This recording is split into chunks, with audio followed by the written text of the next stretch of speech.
Football players.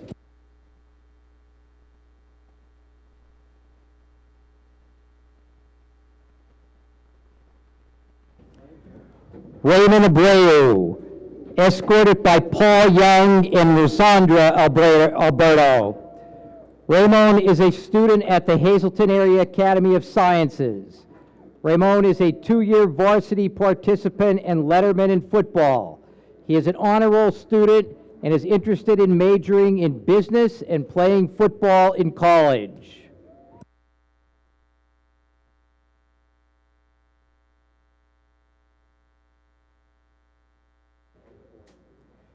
Trayvon Corchado is escorted by Toyla Donegan.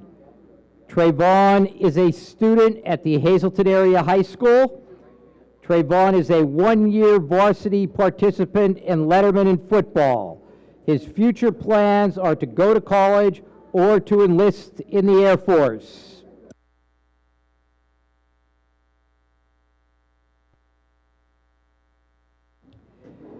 Jaden Johnson, escorted by Lamar Johnson and Renee Brown. Jaden is a student at the Hazleton Area High School. Jaden is a two-year varsity participant and letterman in football.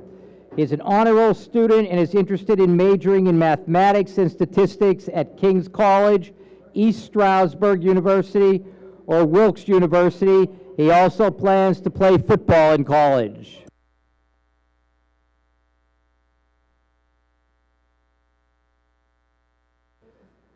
Leo Kelly, escorted by Leo and Rose Kelly. Leo is a student at the Hazleton Area High School. Leo is a three-year varsity participant and letterman in football.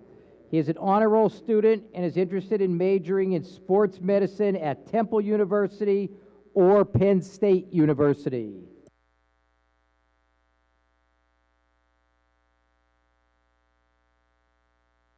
Mitchell Maston, escorted by John and Patricia Osafat and sister Matilda. Mitchell is a student at the Hazleton Area High School. Mitchell is a three-year varsity participant and letterman in football. He is a member of the National Honor Society and is interested in attending Penn State University.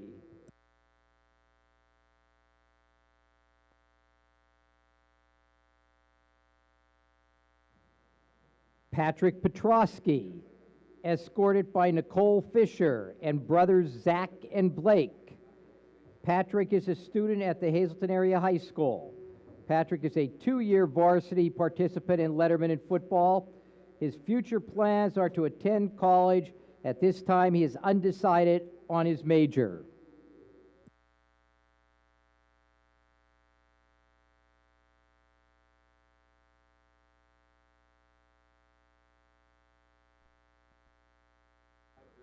Christian Price, escorted by Christian and Michelle Price.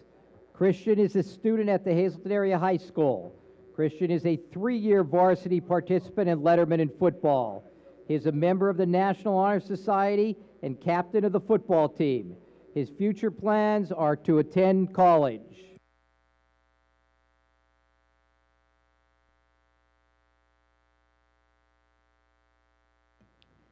Nikos Raypatch, escorted by Sandra Raypatch.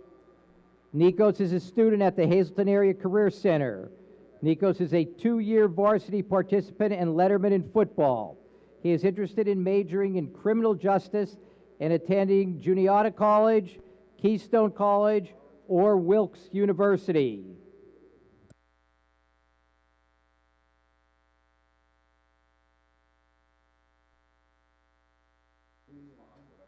Jose Rodriguez Jr., escorted by Jose and Melissa Rodriguez.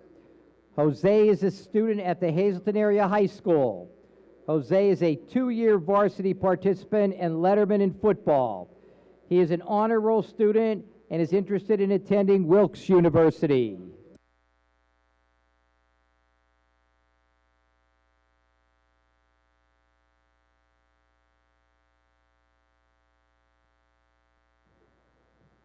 Luke Russo, escorted by Anthony and Nicole Russo. Luke is a student at the Hazleton Area High School. Luke is a 3-year varsity participant and letterman in football. He is a member of the National Honor Society. Luke's athletic honors include being selected to the 2020 Eastern Pennsylvania and NPF Wyoming Valley Conference football teams. He will be attending Fairleigh Dickinson University.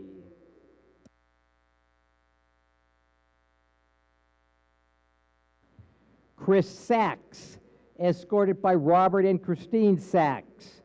Chris is a student at the Hazleton Area Academy of Sciences.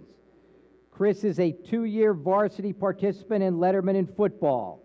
He is a member of the National Honor Society and is a consistent honor roll student. Chris is interested in attending college to major in engineering.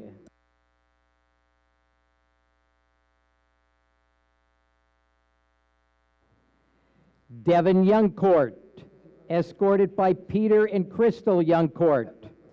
Devin is a student at the Hazleton Area Academy of Sciences. Devin is a 1-year varsity participant and letterman in football. He is an honor roll student, and he is interested in attending Penn State University to major in mechanical engineering.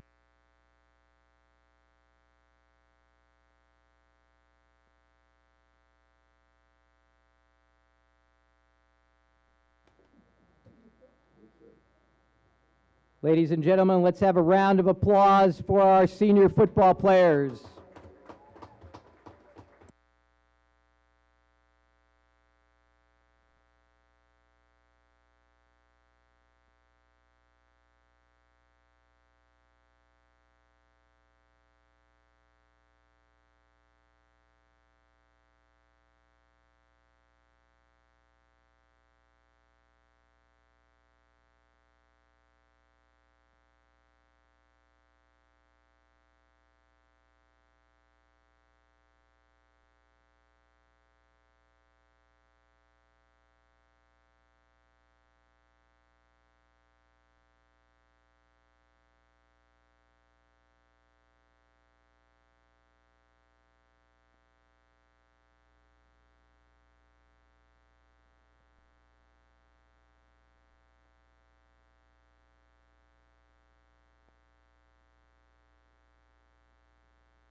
At this time now, we would like to acknowledge the 10 seniors of the Hazleton Area Marching Cougars and wish them the best as they soon will be starting a new path in life after graduation.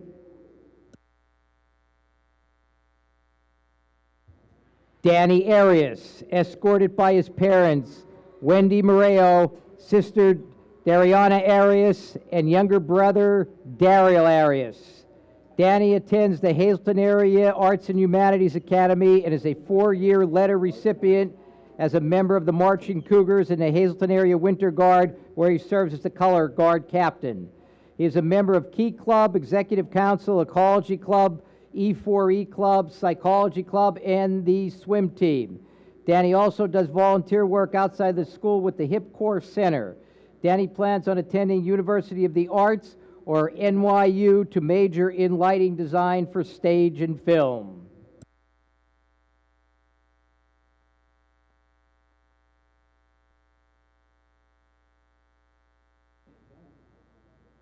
Katie Darty, escorted by her parents, John Darty and Karen Darty, attends the Hazleton Area High Arts and Humanities Academy. She is a 4-year letter recipient as a member of the Marching Cougars, where she serves as a student leader and plays the marimba and snare. Katie is a member of the Hazleton Area High School Symphonic Band and the Jazz Ensemble. Katie has been a member of the Pennsylvania Music Educators Association District 9 Band. She plans on attending Empire Beauty School in the fall.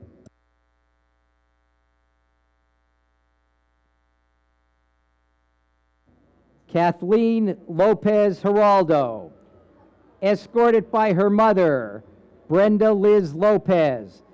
Attends the Hazleton Area Arts and Humanities Academy and is a 4-year letter recipient as a member of the Marching Cougars, where she has performed both percussion and color guard. Kathleen is a member of the Ecology Club, E4E Club, Executive Council, Psychology Club, Friends of Rachel's Team, Key Club, and Winter Guard. She also volunteers at the Hazleton Integration Project. Kathleen plans on attending NYU to major in acting.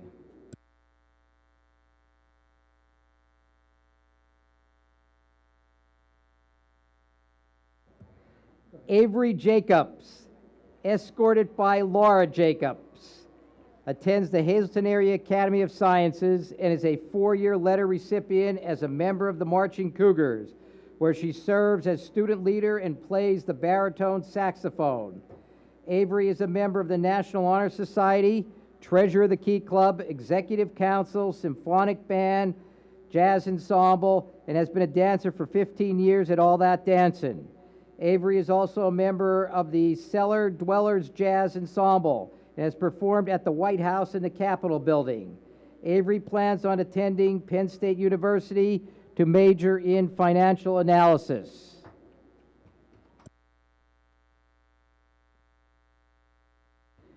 Jenna Rainey, escorted by her parents, Anna and Chris Rainey, attends the Hazleton Area Arts and Humanities Program and is a 3-year letter recipient as a member of the Marching Cougars, where she performs in color guard.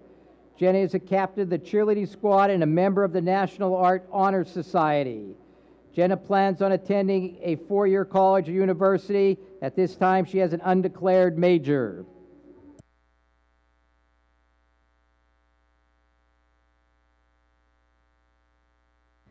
Seth Rakovich, escorted by his parents, Jennifer and Mark Rakovich, attends the Hazleton Area Academy of Sciences and is a 4-year letter recipient as a member of the Marching Cougars, where he serves as a student leader and plays the alto saxophone. Seth is a member of the Hazleton Area Concert Band and Jazz Ensemble, the Cougar Kroners Vocal Jazz Ensemble, and the National Honor Society. Seth is also a district, regional, and all-state musician and has played at the White House and Capitol Building with the Cellar Dwellers Community Jazz Ensemble. Seth is undecided on where he will attend college, but plans to double major in music education and performance. Ansley Seghetti, escorted by her parents, Keith and Connie Seghetti, attends the Hazleton Area Arts and Humanities Academy, is a 4-year letter recipient as a member of the Marching Cougars, where she serves as the drum major and plays the flute. Ansley is a member of Vocal Studio, National Honor Society, Student Council, Executive Council, Key Club, Psychology Club, History Club, and dances at the Performing Arts Center.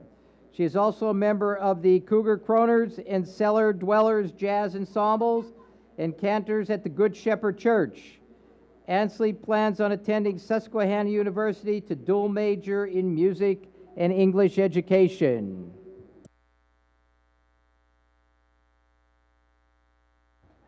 Gene Shields, escorted by his mom, Kerlami Rodriguez, attends the Hazleton Area High School and is a 3-year letter recipient as a member of the Marching Cougars, where he was a student leader and plays the mellophone.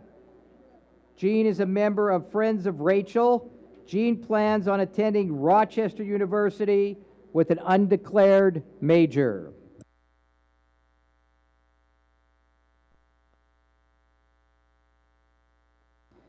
Lydia Stefanik, escorted by her parents Albert and Mona Stefanik and her brother Jude Stefanik, attends the Hazleton Area Arts and Humanities Academy, is a 4-year letter recipient as a member of the Marching Cougars, where she serves as student leader and plays the trumpet. Lydia is a member of the Indoor Color Guard, Psychology Club, Key Club, Executive Council, and National Honor Society. Lydia plans to attend Alvernia University to study psychology.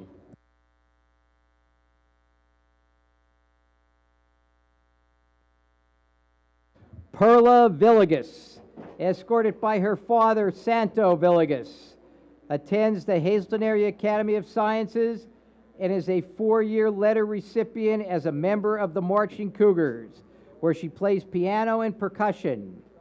Perla is a member of the National Honor Society, German Honor Society, Ecology Club, Chess Club, and Gifted Program. Perla plans on attending Johns Hopkins University to major in chemical or clinical pathology. Congratulations to all our band and band seniors. We wish you all the best in your future endeavors.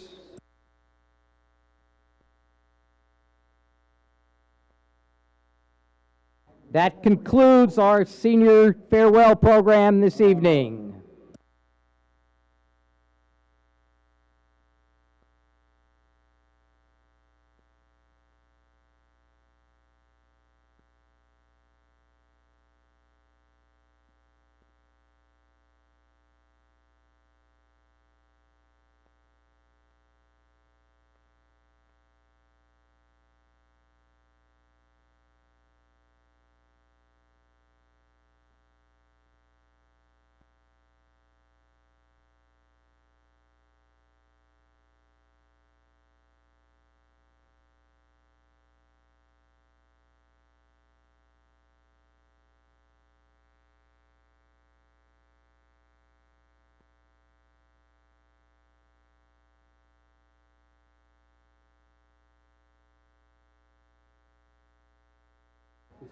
Ladies and gentlemen, just a reminder, do not park in the parking lot on the west side of the stadium. That's the one near the alley by the fitness center. That is owned by the fitness center. They do not allow parking there. It is only for their members. If you are parked there, please move your car. It will be towed away. Once again, do not park in the parking lot by the fitness center on the west end of the stadium. Thank you.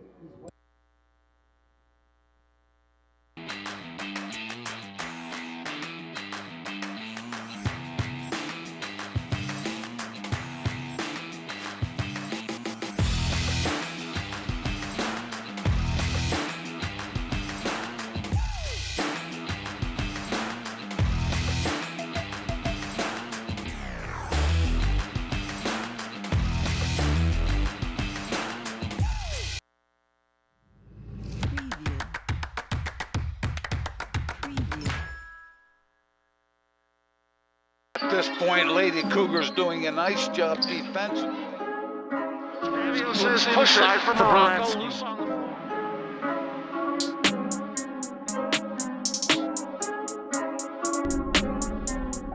I feel like Jordan, give me the rock and I'm scoring. Krasinski will kick it ahead of the wall. I'm up for the sun in the morning. Oof, hey, I gotta flex. I need a Nike bag, give me the check. I need the money and power, respect, but I promise I'm repping the O to the dead. Hey, oof, I told him out of my way. I don't got nothing to say. Now they can't run in my pace. Harley Krasinski, 0-0 for Hazleton. They know that we ain't the same. 402, we rap the game. I told them this ain't a game.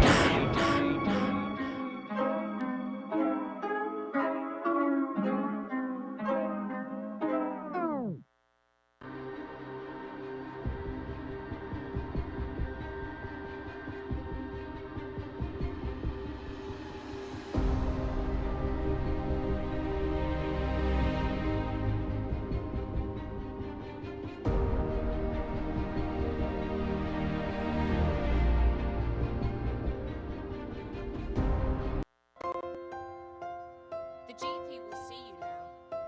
Each day I wake up, I'm waiting, 'cause I don't know how I'm gonna make it. All of these monsters I'm facing, oh, you know what it is, help me sing it. Oh,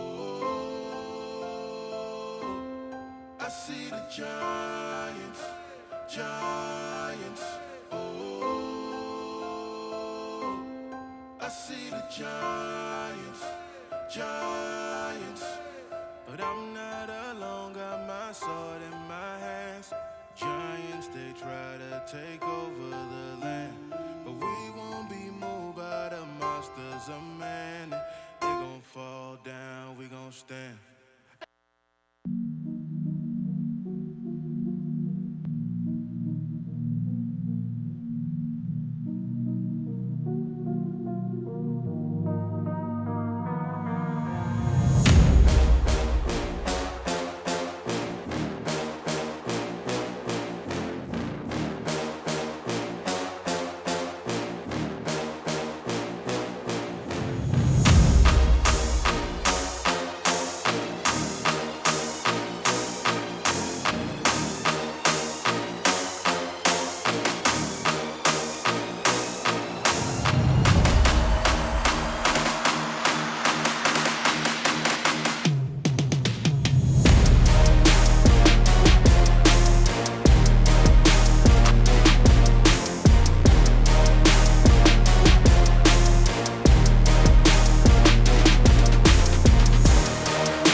If you suspect a teammate, family member, or friend of abusing prescription drugs, tell a coach, tell a teammate, tell a teacher, tell someone. The PA Attorney General's Office and the PIAA remind you to resist the urge. Don't let pain become a killer.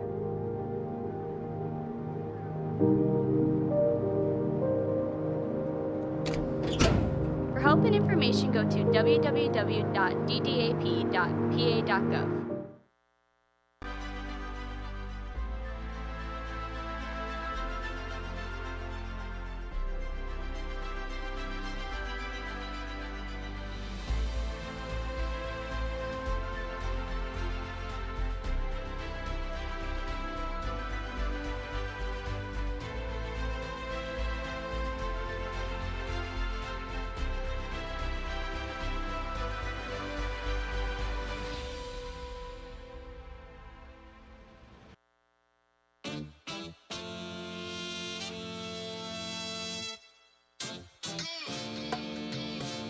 Yeah. Ow! Yeah. Y'all think too small, I got big dreams. You just starting, I'm way ahead at the end scenes. Started reading and dodging all of the quick schemes. Money like your Spotify, boy, I got 10 streams. And I'm still looking for more. My people, they got a soar, I'm putting that on the Lord. Ain't accepting, ignore, just kicking down all the doors. Guarantee you, boy, if I ask for it, it's gotta be real big. I gotta make it just for my kids and for their kids' kids. That's wealth years and years. Promise my brother soon as he out and finish this bid, we finna do it bigger than anybody ever did. The odds is real big, jobs that's real big.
Good evening, and welcome to Harmon Geist Stadium, where the Hazleton area Cougars will take on the Wolfpack from Wilkes-Barre.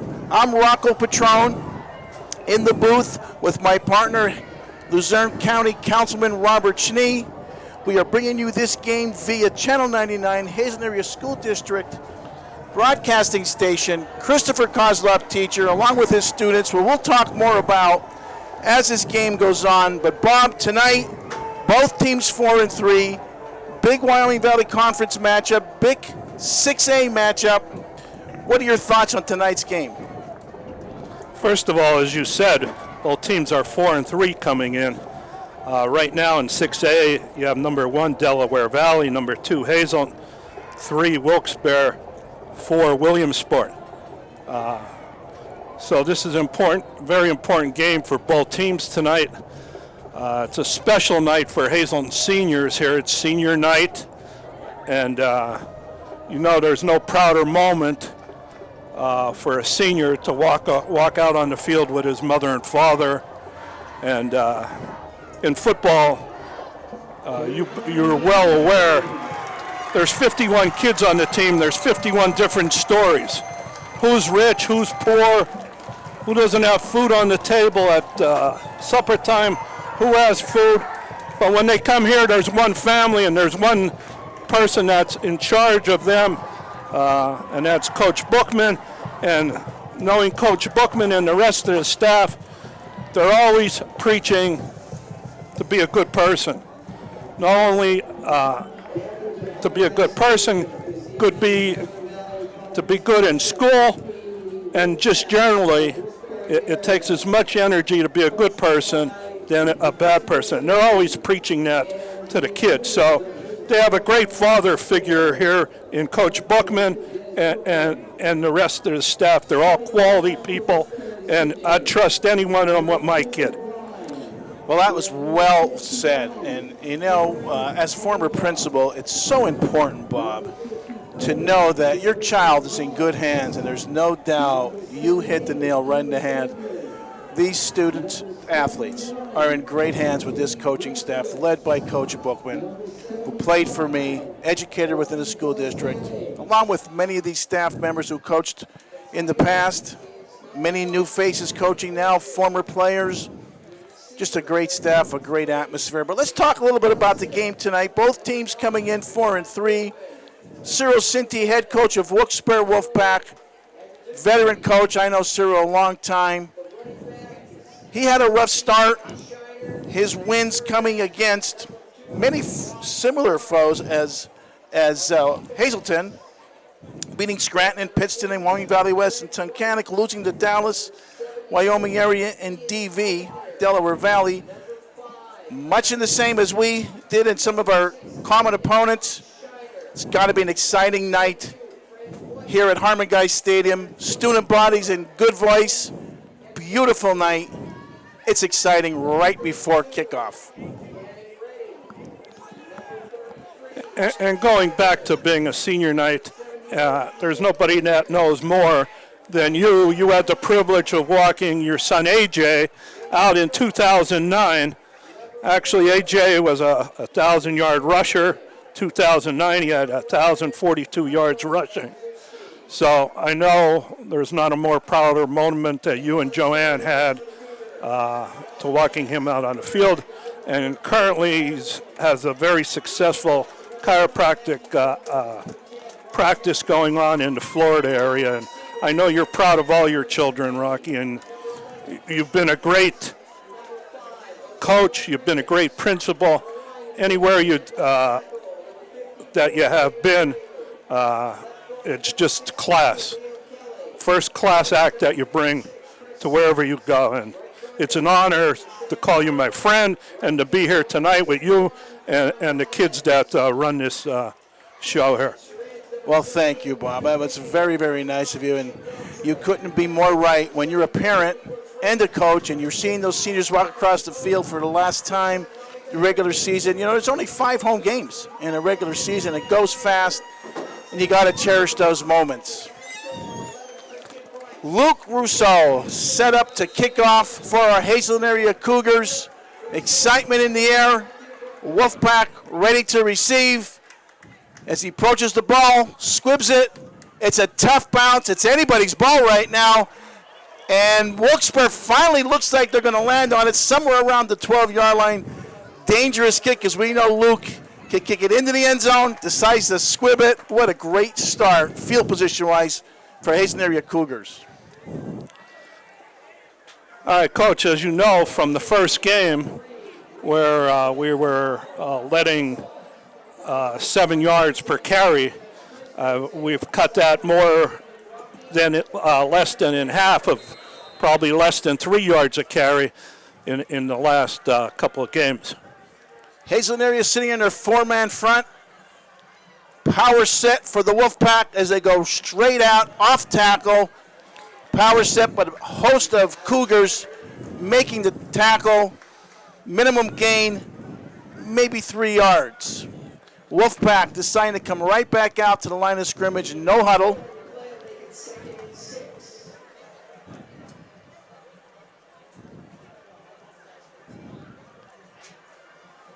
Two-back set.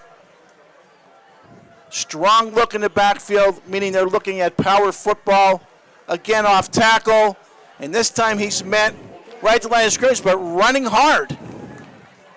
Wilkes-Barre coming out, trying to establish the line of scrimmage. But our Cougars standing strong defensively. Ray Abreu, a senior, making the tackle. As we look, as Wolfpack coming out on 3rd down. And it looks like McClary at quarterback. I think they're calling it 1st and 10, Coach. Oh, okay, they got the first down. My mistake. Now we're looking at shotgun. 2 tight receivers to each side. 4-man front for the Cougars. Pass incomplete.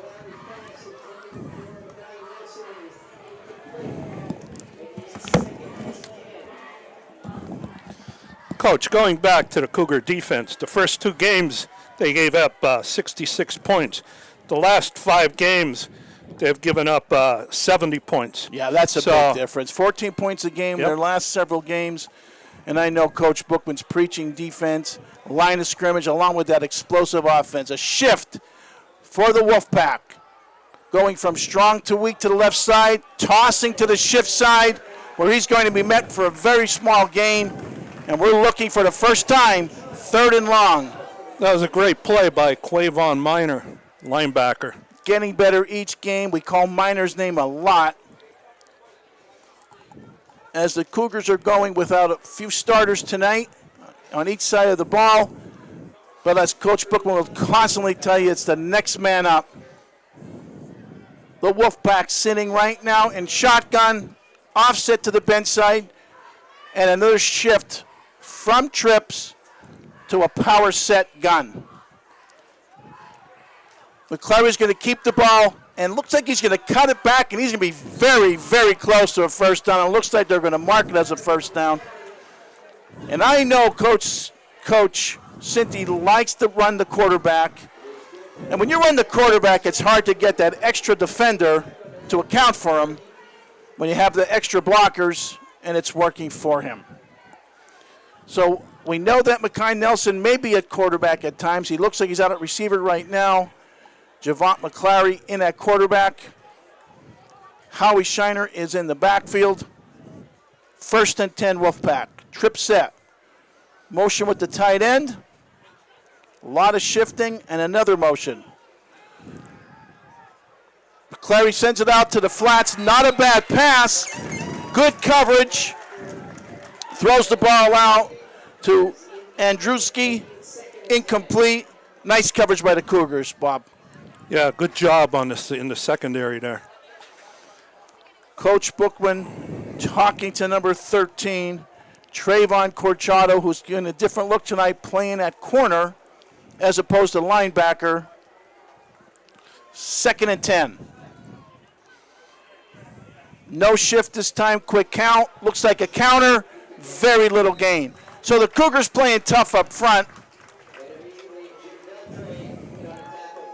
Looks like Beltre, along with a lot of people up front, Kayvon Minor again in on it.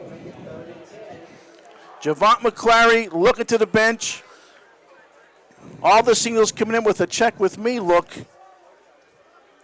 For the Wolfpack, we're looking at 3rd and long again. Motion and tosses to the motion. And he's going to be met immediately by Christian Price. Senior playing well on senior night. And Wolfpack looking at a 4th and long. Good job on the perimeter by the Cougars there. Yeah, it's so important not to break contain. Christian Price, a veteran, senior, leader on the defensive side and offensive side as well. Matthew Bookman deep, along with Connor Shamani. Nice punt, fair catch, bobbles it, but secures it, 35-yard line, and here come the Cougars on offense. Coach Patron, we should mention that we're without one of our key players here tonight in Samantha Neiman, who underwent surgery, and our prayers are out for Samantha for a speedy recovery to get back here quick because Rocky needs help. It's no doubt. It's a different booth without Samantha, and we certainly wish her and her family well. Here come the Cougars huddling up on the sideline. Coach Bookman getting the play in. And he looks like he can start his running back at receiver, Matt Bookman. Tyler Wolf in the backfield. Motioning out. Matthews. Another motion to Minor. To Corchado, who's caught in the backfield. Minimal gain. Nice play. You talk about contain. And it looks like Chase John does a really nice job for the Wolfpack. 2nd down and 10. The Cougar offense, Coach, again, starts with the quarterback in Tyler Wolf. Tyler has completed 99 out of 155 passes, 5 interceptions. He's improved by leaps and bounds each game. Yeah, and that's only after 7 games with all the yardage and all the completions. I mean, he is playing extremely well. Tyler gets a snap. He's going to look across the middle. He was looking for Christian Price running a skinny post. But the ball was batted down the line of scrimmage, so the Wolfpack standing strong right now on 3rd and long.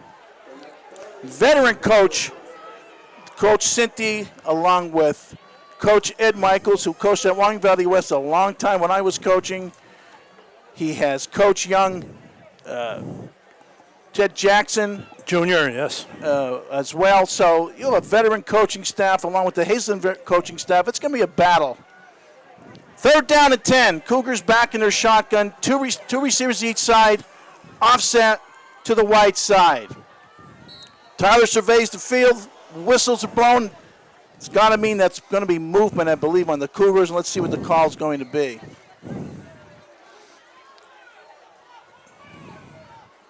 Dead ball, legal procedure. So we're looking at 3rd and 15.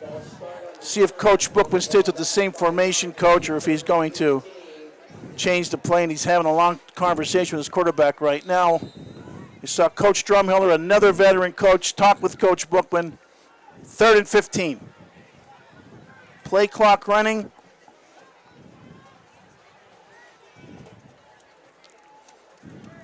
Play clock now inside 10 seconds. Coming out in a similar formation, 2 wides each side, offset to the wide side. Wolf surveying the field. He's looking, scrambling to his right, now releases it, and it's complete to Matthews, who breaks the tackle. What a great open field move by Ryan Matthews. Tyler Wolf buying time, crosses midfield, big 1st down. So the first positive play, Bob, comes in a big way. Great play by both of them. Tyler, as he was running, has his eyes downfield all the time. Just a great, again, improving each week. It's about a 35-yard play after the penalty. So the Cougars coming out again, trips with Matt Bookman at receiver. And they're going to go to the senior, to Matthews.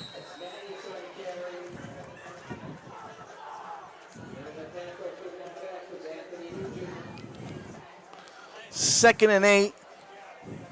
Coach Bookman trying to keep the Wolfpack off balance. Wolfpack started the game off strong, had Cougars where they wanted them on 3rd and 15. Just could not contain the quarterback, and when you give Tyler time, he's going to find a receiver. Wolfpack sitting in a 4-man front, single high. Ball's going to go to the running back, Matthew Brookman. Nice running room, gets to the outside. Cougars on the move, close to the 25-yard line. And a good seal block by the wide receiver, Connor Shimani, out on the perimeter. Not only could Shimani catch the ball, he has another facet of blocking. Oh, he's just a great all-around athlete. Anything you ask him to do, he's going to do, and I just think he loves playing the game. And he is truly, truly a team player. Pistol set, going to Matthews, who that's actually a forward pass. Matt Bookman breaks the tackles. He's going to go in for the score. Touchdown. So the handoff goes to Matthews, who was probably going to pitch it to Matt, but actually did a forward pass. That's going to go down as a passing touchdown. That was a new wrinkle they put in this week Yeah, at they practice. sure did. So Matt Bookman, tough runner to bring down, brings it in for the first score of the evening. This Cougar offense is explosive, gives a lot of different looks, and the Wolfpack has their work cut out for them tonight.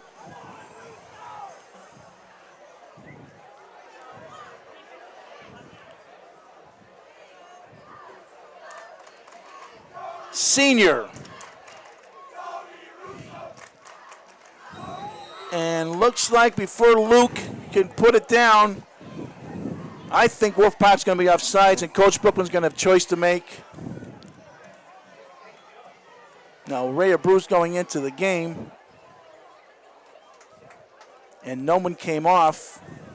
So I assume, Coach, Cougars actually had 10 people on the field. Nonetheless, Wolfpack jumps offside, so Luke's going to get a shot at this again. Again, this is Luke's last home game, so he wants to go out with a big splash. And I believe they're offsides again. And now Coach Brookman, he's sending in his offense.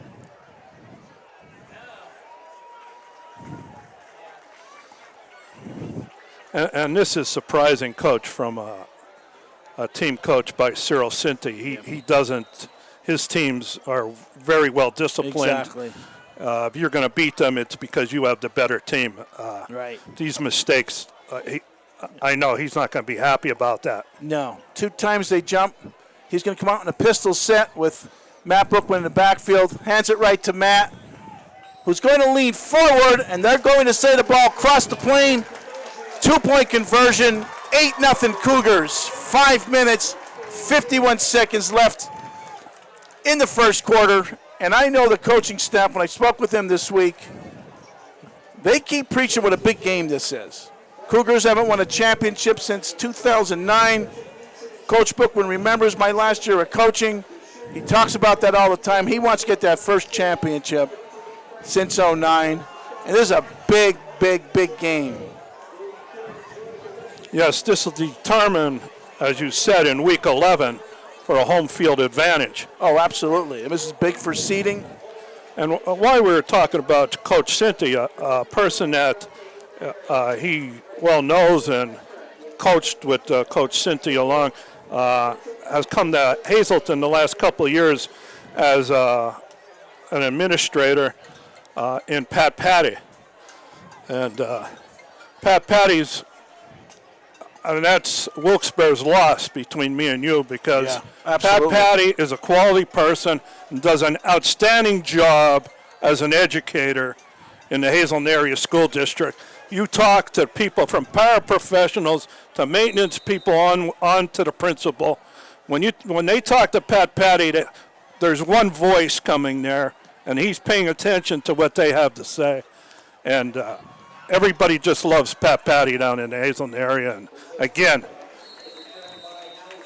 I agree with you. We're privileged to have a man of that stature. No question. Nice kickoff by Luke Rousseau.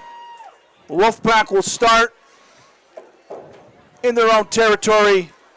Ball marked, looks like 29-yard line.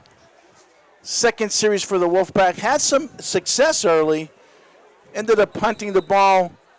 And the Cougars, after a big 3rd and 15 conversion, took the ball in. Up 8-0. Playing their 4-man front. And again, Wolfpack goes to a shift.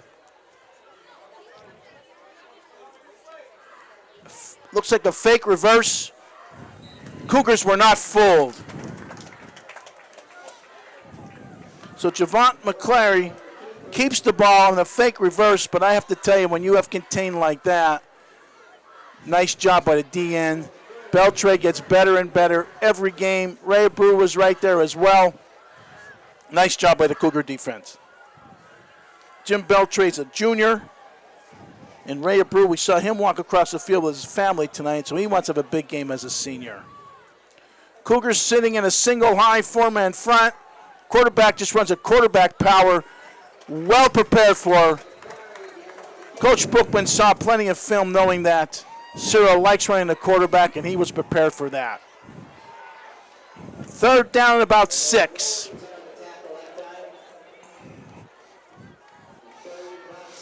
Let's see what Danny Deal has dialed up here. Danny Deal signaling the defensive signals. Power set. Twins to the right side. Little play action. Comes back to the ball. Nice ball by McClary. Complete to Goodwin, Javon Goodwin. That's going to move the chains, 1st down.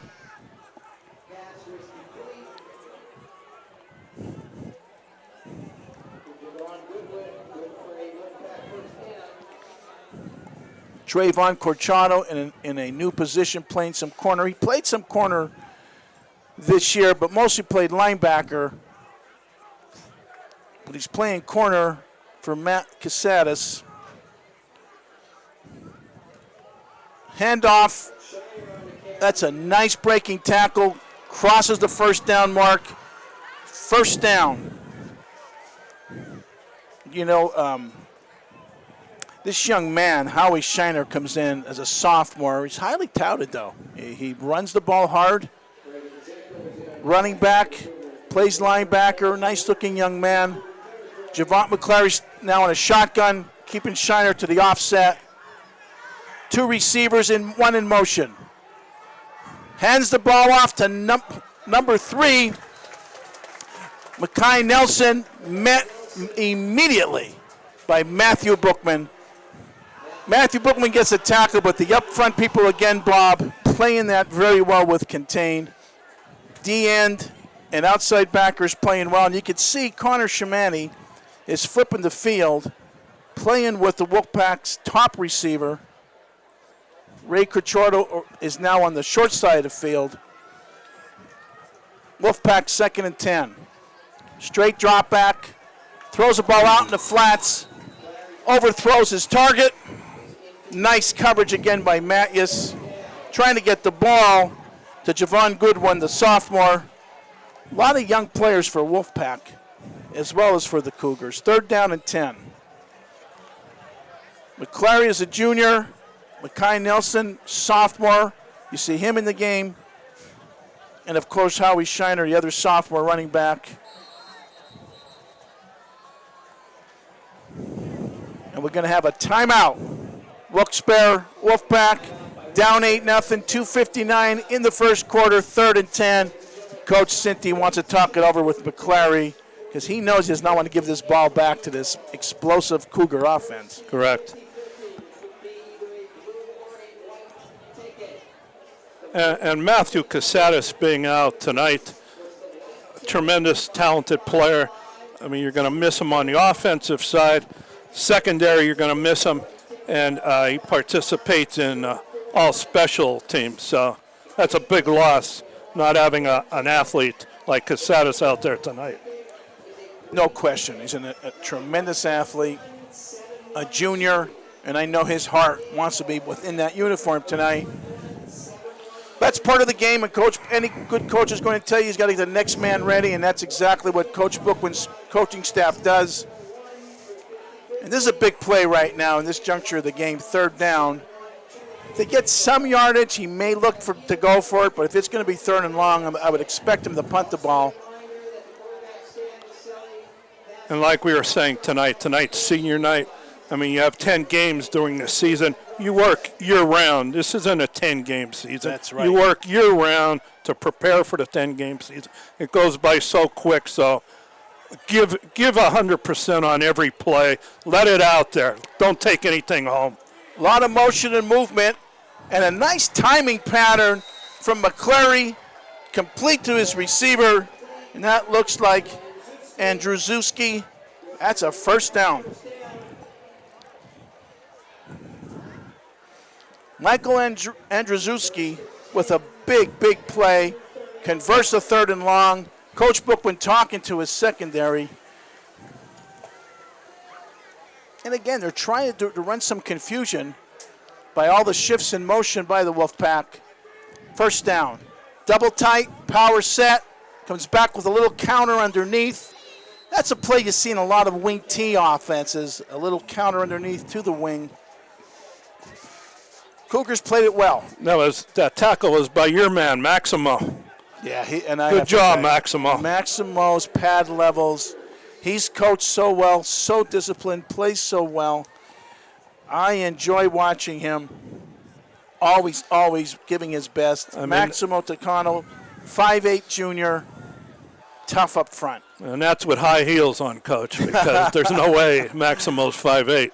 Another counter. Just plays with a lot of heart. Shiner running tough on the counter, pulling both linemen that time, and it's going to be 3rd and short.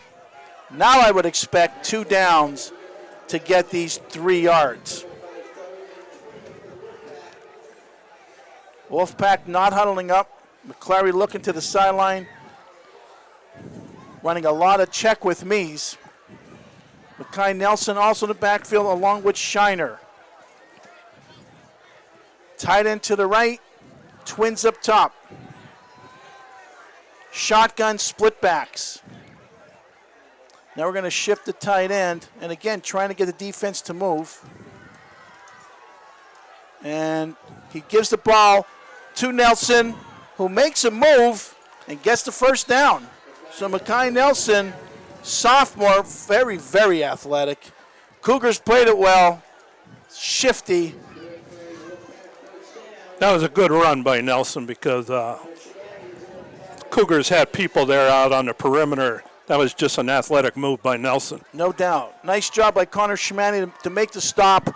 1st down for the Wolfpack. Going with a power set. Now they'll do a check with me. Looks to the sideline. Gets the call as the clock's running down in the 1st quarter. Ball's going to the 2nd back through. Makes a nice cut. Not quite a jump cut, but does make a cut, makes the 1st man miss. And I believe the 1st quarter is going to run out with the Cougars up 8-0. A 1-yard gain. Wolfpack will come back with a 2nd and 9 to start quarter number 3. Oh, I'm sorry, start quarter number 2.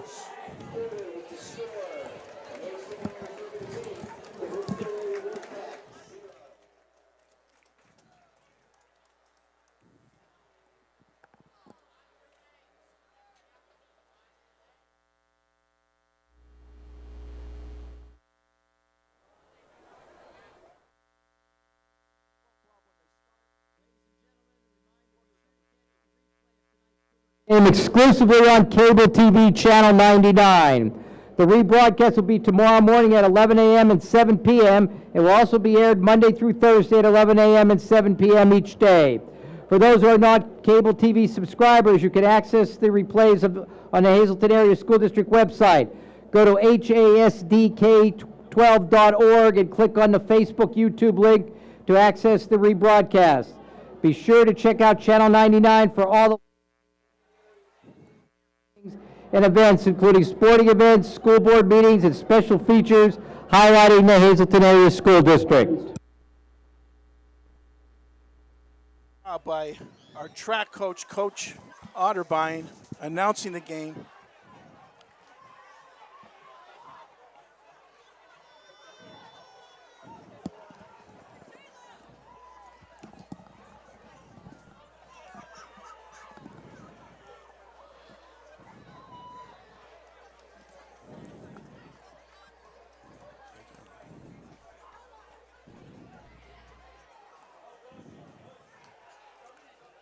So we're having some technical difficulties right now, but Channel 99, run by our students, and Christopher Kozlop. Ball goes off to Mackay Nelson. Picks up very little. We're looking at 3rd down and 5. Hazen area Channel 99. Student red broadcast, Bob, and that's what makes Channel 99 so unique. Replays are played on Channel 99 cable the following day after the game on Saturday, and all through the week you can find it on the website and on YouTube. Christopher Kozlov does a great job with his students. It's an honor to be in the booth with them. Wolfpack looking to throw the ball out to the flats. It's complete, breaks the tackle, and a nice drive, touchdown, Wolfpack. And it looks like Mackay Nelson with the catch. And the Wolfpack has a decision now, 8-6, whether to go for 2 or to kick. And looks like they're electing to kick the ball. Nice pass from McClary to Nelson.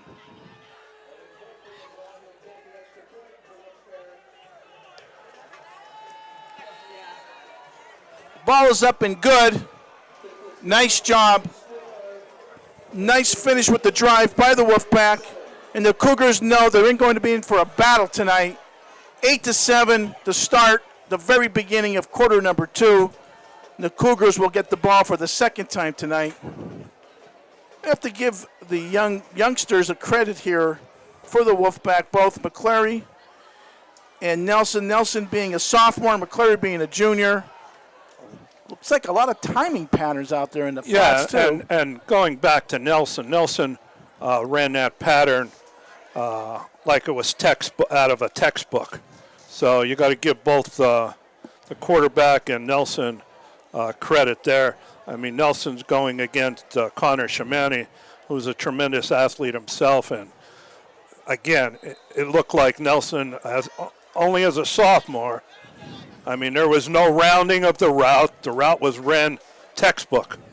Yeah, and he did a nice job and does well once the ball's in his hand. And every coach will preach yards after the catch. But before this ball is kicked, let's talk about Christopher Kozlov's class, broadcasting class at the Career Center, student run production, Ethan Fernan, Eileen Mejia, Roy Reyes, Caitlin Stevenson, Brian Schaefer are all with us, but the 2 seniors tonight, Charlie Pavlovsky and Victoria Kelly, and we're so proud of the students and Christopher Kozlop with broadcasting, and that's what makes Channel 99 so unique, Bob, and that's why Bob and I volunteer our time, because we will do anything for the students of the Hazen Area School District, and it's typical of Bob Schnee to give everything he has to his community. That's why when Bob runs for office, like currently, Luzerne County Councilman, the people just come out in droves because, Bob, you always put everyone's best interest first. Thank you, Rocky, for the kind words. And you know how much I love the people down in this area. No question, and we appreciate all you do for us. Play action, looking to the flats. Tyler Wolf is rolling. He's under pressure. Tyler takes the hit. There he's got to learn to run ball out of bounds. Don't stop, take the hit right before running out of bounds. And I'm sure Coach Brooklyn's going to talk to him about that. You don't want to see your quarterback stop running, cringe and take the hit, go out of bounds, take the loss, play for another play. 2nd down at 12. And again, one good thing, even though he took the hit, he should have ran out of bounds, had his eyes downfield at all times. Great coverage by the Wilkes-Barre secondary. There was nothing there. So that's a good point. He did have his eyes open, looking downfield, touch to teach, but Sincere Williams of Wilkes-Barre did a nice job getting him out of bounds. Tyler was not ready for the snap. He was actually talking to his receiver, and what could have been a disaster, the ball was snapped, and you can see Tyler Wolf was trying to move his receiver, and I can see Coach Brookman talking to Christian Price. So they weren't on the same page exactly. Ball was snapped. Tyler had the wherewithal, Bob, to just run up the middle through where his blockers were, Maybe the play was designed to go to the running back there anyway. We're looking at 3rd down and 12. And last time Cougars were in a 3rd and long, they converted. Let's see if Wilkes, who hasn't been doing a lot of blitzing, let's see what they have in store. They're going to sit in their single high, 4-man front, and it looks like Coach Eddie Michaels, who coaches the defense, wants to talk it over. And he knows 3rd and 15 last time, does not want to see the Cougars convert. And I will say this, for Hazleton area Cougars, I don't care what it is, 3rd and short to 3rd and forever, they have such ability to convert because of their athleticism and play designs by Coach Bookman. They're a dangerous team. And Coach, while we have a break in the action, again, we'd like to acknowledge the seniors playing their last home game here tonight. Christopher Sachs, Devin Youngcourt, Raymond Abreu, Leo Kelly, Mitchell Maston, Nikos Raypatch, Christian Price, Luke Russo, Jose Rodriguez, Jaden Johnson, Stanley Jimison, and Patrick Petrosky. Great job, Great Bob. job, kids. Congratulations to all seniors and their families. It was great to see the families part of the celebration walking across the field. Single high for the Wolfpack, staying with their 4-man front. Haven't seen a lot of pressure, but this time they're going to come blitzing from the inside. Ball is overthrown, and I'll tell you, they did come after him, but Connor Shamani made a move, broke open. He was covered by Michael Andruski, but just a little overthrown, and who knows. Yeah, you'll see that play, Coach, later in the game. That play was open. And there's no question that Connor's tough to handle one-on-one. I was surprised to see man with one free as opposed to a more blanket coverage nickel or cover 2. Ball is punt by Russo. And a very dangerous, tough catch by Michael Andrzejewski. And I have to tell you, to catch the ball over your head, not easy to do. But the Wolfpack, after scoring, stops the Cougars 3 and out, gets the ball back. Ball's going to be spotted somewhere around the 37-yard line. And again, a great kick by the X Factor, Luke Russo. That's 45 yards. That's what you want out of Luke, to change the field around, and that's what he did. And that's what he's been doing all season. And that's net yardage because there was no return, and that's huge. And tough catch by Andruski. Sorry, Bob. Yeah. And there's nobody that practices harder than Luke at his craft. Exactly. You come down to practice, he's the first one out here kicking the ball. Wolfpack keeping it on the ground. Going to their workhorse, number 16, Howie Shiner, sophomore. Doesn't look like a sophomore, does he, Bob? He's a nice-sized kid. Nice student athlete for the Wolfpack. 2nd down and about 7. Looking with a check with me to the bench. McClary, who's doing all the work at quarterback, looks to the bench. Has 2 receivers each side. Cougars staying with their 4-man front. Handoff off tackle.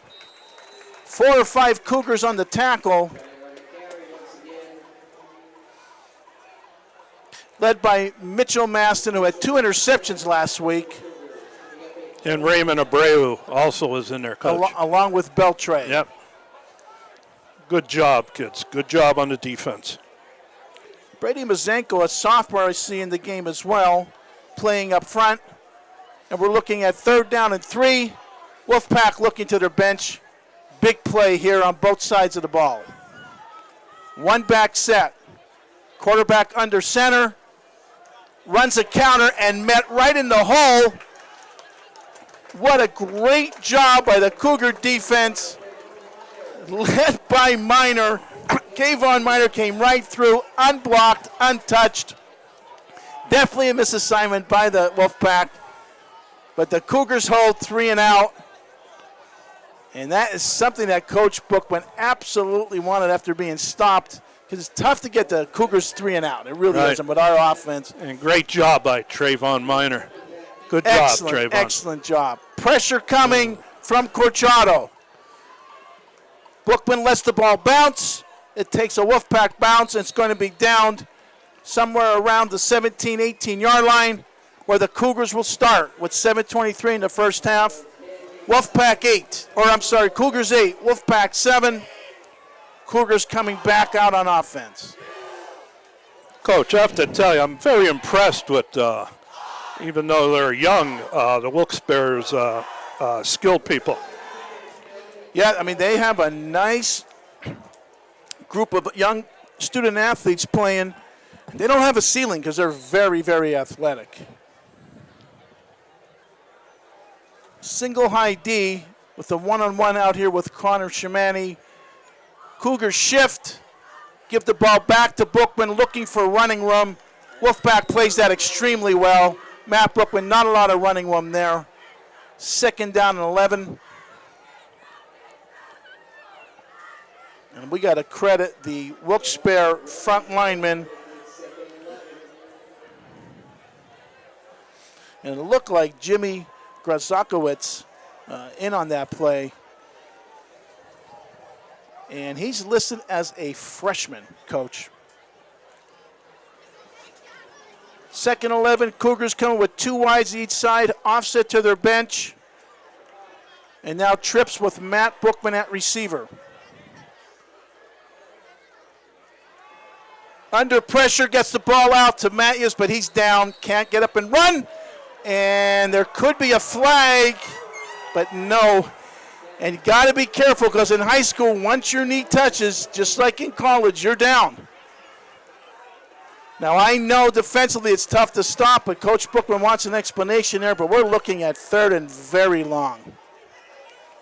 So I wouldn't be surprised deep in their territory inside the 10 if we're looking at maybe a screen or a draw. But Coach Bookman is not afraid to open up, so they're calling it 3rd and 17. It looks a little longer than that to me.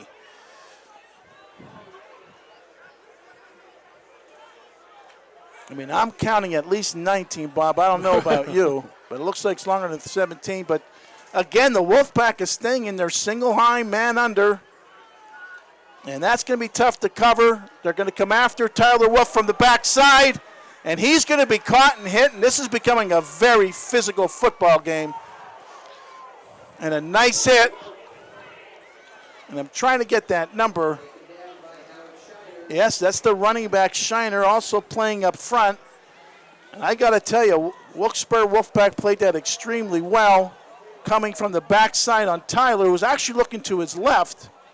And now punting out of your end zone, Bob, not an easy thing to do for Luke. We'll see if Wolfpack puts pressure.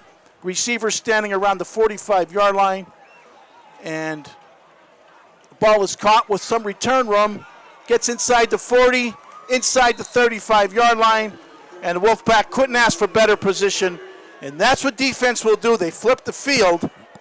Wolfpack coming out with 4:54 to go, down by 1. Is sitting in a good position. And Cougars got to dial up some tough defense here. You can see Coach Dennis Bookman encouraging the defense. Danny Deal signaling it in. Wolfpack on the other side looking to their bench, where Coach Jackson's going to signal it in. Shiner in the backfield. And it looks like he's got a fullback, Jace John, in front of him. And play action wide open, and he's going to overthrow him. And that's where he just had to take his time because there was no one within 10 yards.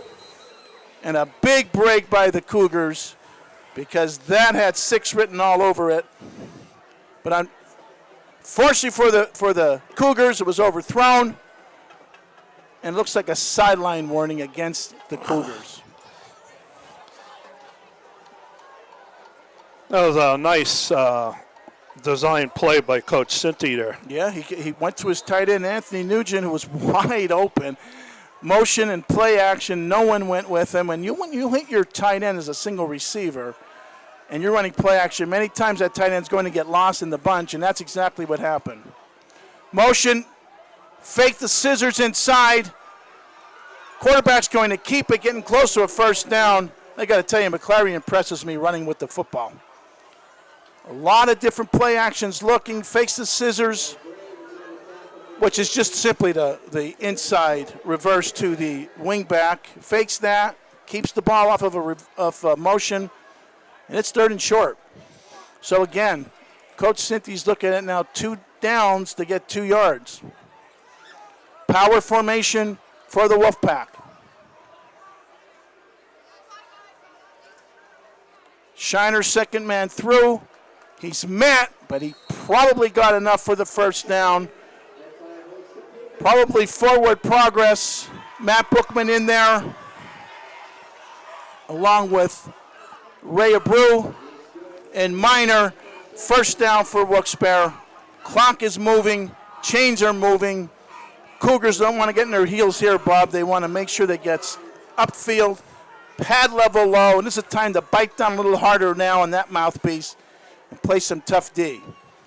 No question, Wilkes-Barre's going to come back to that tight end at some point in this game. Shotgun for McClary.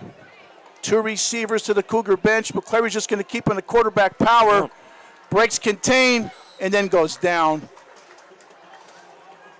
So Cougars strung it out with Abreu, Corchado, And Maston. And along with Bookman as well. That Bookman's all over the field from free safety, I can tell you that. And I could see why Coach Bookman likes Matthew Bookman at free safety, because he could just play a great center field and come up and protect the run. It's like having an extra man in the box with his speed and his athleticism.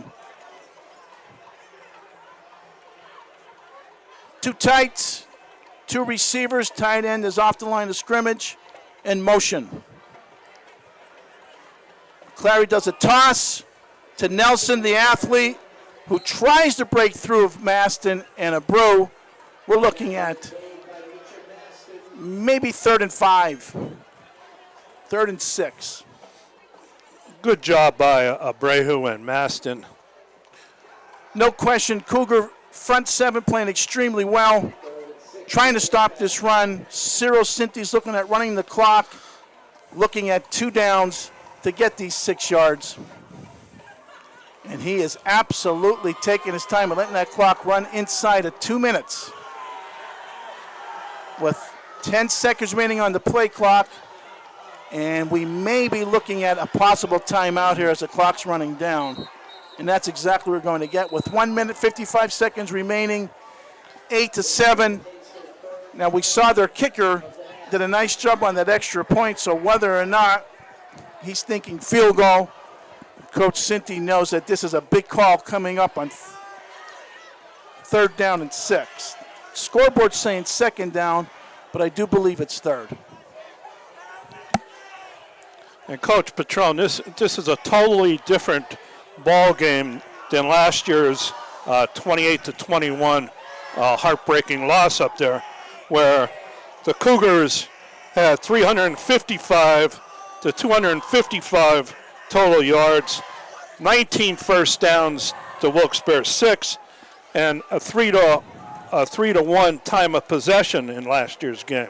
So totally different kind of a ball game. Yeah, you're tonight. 100% right. Remember, there was a kickoff return for a touchdown and just a long fade pass for a touchdown by the Wolfpack. And Cougars just dominated in all stats, but unfortunately only one stat counts. It's the final one. Yeah, yes, exactly right. And it's what the scoreboard says. And we've been around a long time, and a lot of times the scoreboard doesn't tell the whole story. But right now I kind of think it is. It's a great defensive game for both sides. Wolfpack come into Harmon Guide Stadium in front of a senior night crowd, a beautiful Friday night in October. And now 3rd and 6. We'll see what Coach Cinty dials up in a shotgun set for McClary. Motion. Nelson gets the handoff, cuts up the middle, off tackle, and he's awful close to that first down. We'll see where they spot it. Now the clock's going to continue to run, and we're looking at 4th down and less than a yard.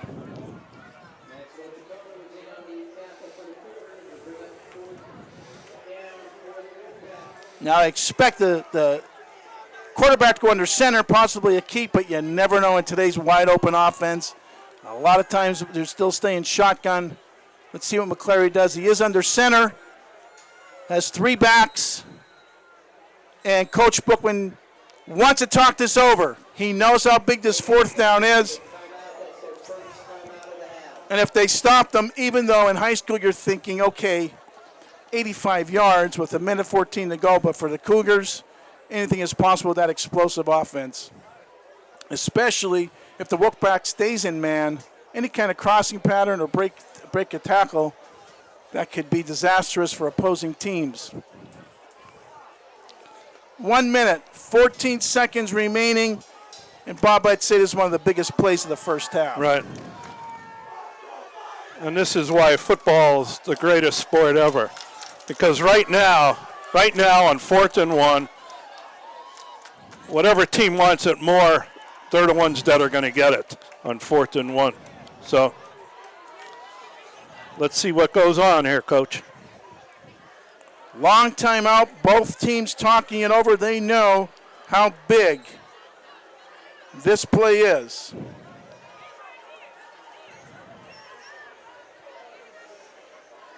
So the Wolfpack, let's see if they stay with that power set. It looks like they shifted to the left side now.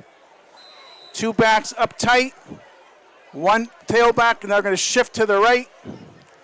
Try to make Cougars go from strong to weak, and they're going to run to the shift side. McClary breaking some tackles, finally brought down by Connor Shemanis. He gets to the 5-yard line.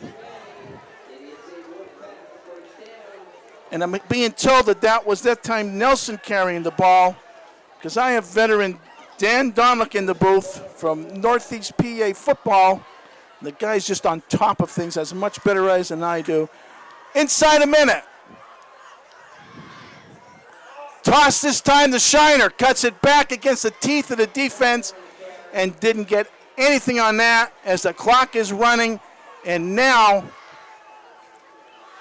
the Wolfpack with no timeouts left. This is going to come down to the final play, and he decides to clock it. Now he's down to 2 plays. So once again, Mackay Nelson, they're not afraid to go to it any time, handing the ball off or taking it from center. McClary also a tough runner, both young, sophomore and junior, respectively. 3rd down. I got to tell you, I give a lot of credit to Cyril Sinti spiking that ball, saying, okay, I'll sacrifice it down for this play. And he's in shotgun. McClary at quarterback. Takes a look. He wants to throw. He throws it inside, and it looks like it is incomplete.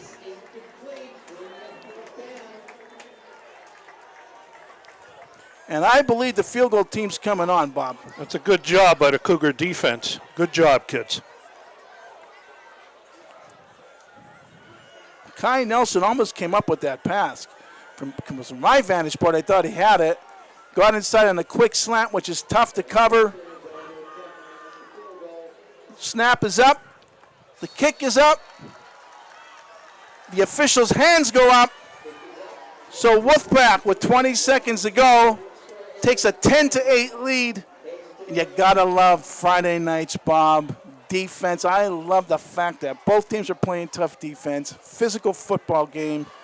In the booth with Bob Schnee. Channel 99 run by Chris Kozlop and the students in the broadcasting class at the Hazleton Area Career Center. I'm Rocco Petrone, and what a great first half we are seeing. You'll be able to replay this game Saturday after the game throughout the week. Go to Hazleton Area School District website, Channel 99 or YouTube, and you'll see this game. And what an exciting game, exciting atmosphere it is.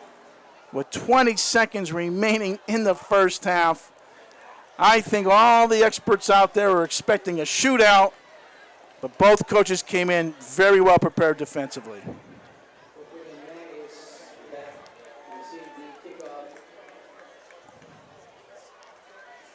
Now I'm expecting a squib here. Let's see what Wolfpack decides to do. That's exactly what they're doing. Let's squib on the ground. Clock will start once Matt Brookman picks it up, And he is going to break it. Come up. Down the sideline. Inside the 50, inside the 40-yard line. And now with 11 seconds to go, excuse me, Cougars in great position.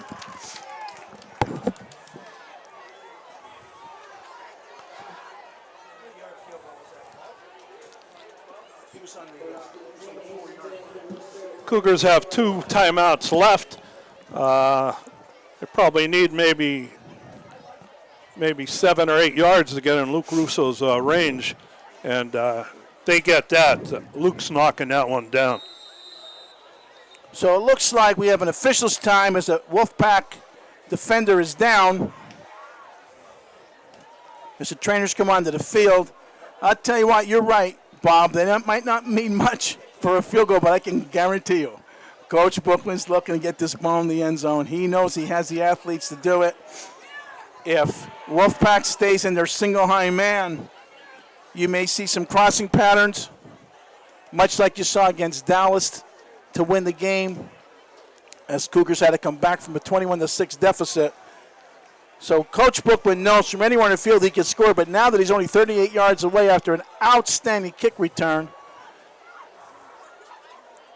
that took about 9 seconds off the clock, and I know Coach Cinti wanted to leave as least amount of time on that clock as he possibly could, doing a great job with 20 seconds remaining.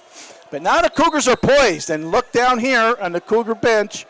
You have 2 receivers. Up top, you have Matt Bookman with Christian Price, Corchado with Shamani, and Shamani going down the center. Tyler Wolf trying to stay contained. Gets the ball off, incomplete, in and out of the hands of Bookman. Tyler Wolf trying to buy as much time as possible. I got to admit, I was watching Connor run down the middle of that field as a Wolfpack trying to stay with the receivers. You're asking a tall task, Bob, to stay with these receivers. I'm looking at a blanket coverage now by the Wolfpack. As you can see, the defenders just playing kind of like a sticks game, where you look at, okay, this is the yard they need to make. Let's just protect the sticks. Well, this time the sticks is the end zone, and that's exactly what the Wolfpack's doing. In football, you'll hear defensive coaches say, it's third and long, let's just play sticks, where you're protecting that first down stick mark. And right now they're going to protect the end zone with 4.8 seconds to go. Now, Coach Bookman can play this 2 ways. He can go for the end zone, or he can go for a quick out that he would hope would only take 2-3 seconds. That's up for a field goal. Right. So he has 2 choices here. It looks defensively that would be the option, and then bring Russo in. Well, Wolfpack's going to play a right blanket defense with a 3-man rush, so Tyler Wolf's going to have a lot of time to throw. Now, whether or not they're going to play a man under, which I assume since the linebackers are rolling up only 10 yards off the ball, and he's going to drop back to throw, and Tyler under pressure. He keeps his eyes upfield. Now, I have to tell you, Connor comes down with the catch. He's out of bounds, but he's so impressive. So impressive. Connor Shamani, unbelievable catch. Ball was out of bounds, and the people you got to give credit to, Tyler Wolf, the offensive line giving him enough time to throw. Wilkes-Barre Wolfpack, only a 3-man rush, put some pressure on him. So overall, it's complimentary football on both sides of the ball. Bob, we're looking at 10-8 at halftime. Wolfpack up. The Cougar marching band coming on the field.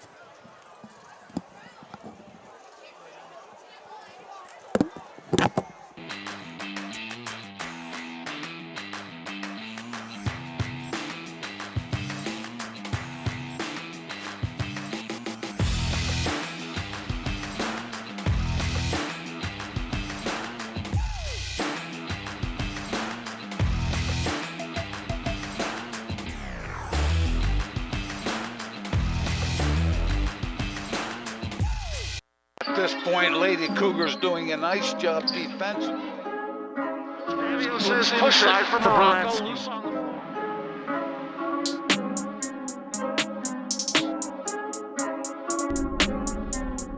I feel like Jordan, give me the rock and I'm scoring.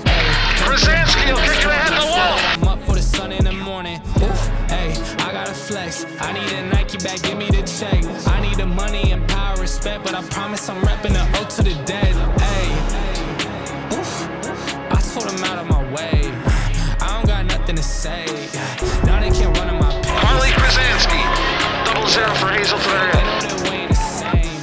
402, we rap the game. I told them this ain't a game.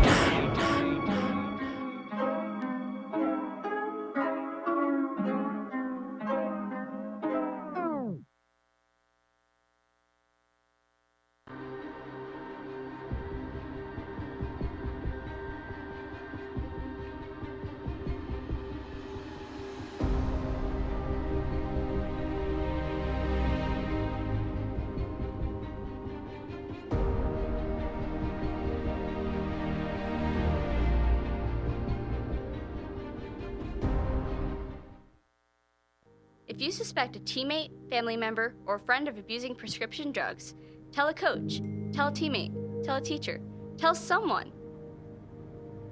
The PA Attorney General's Office and the PIAA remind you to resist the urge. Don't let pain become a killer.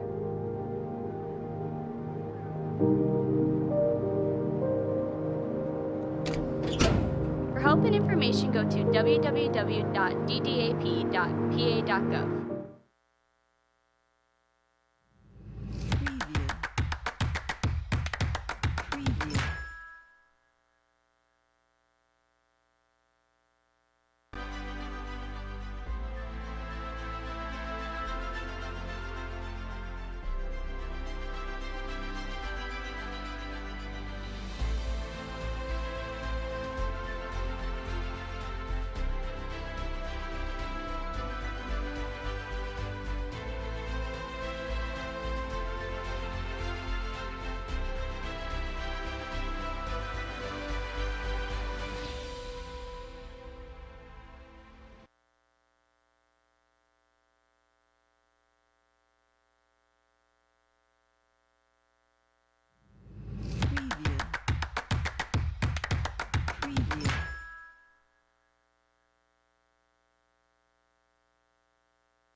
Performing their 2021 program, Maybe, the Hazleton Area School District is proud to present the Hazleton Area Marching Cougars.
possibly understand.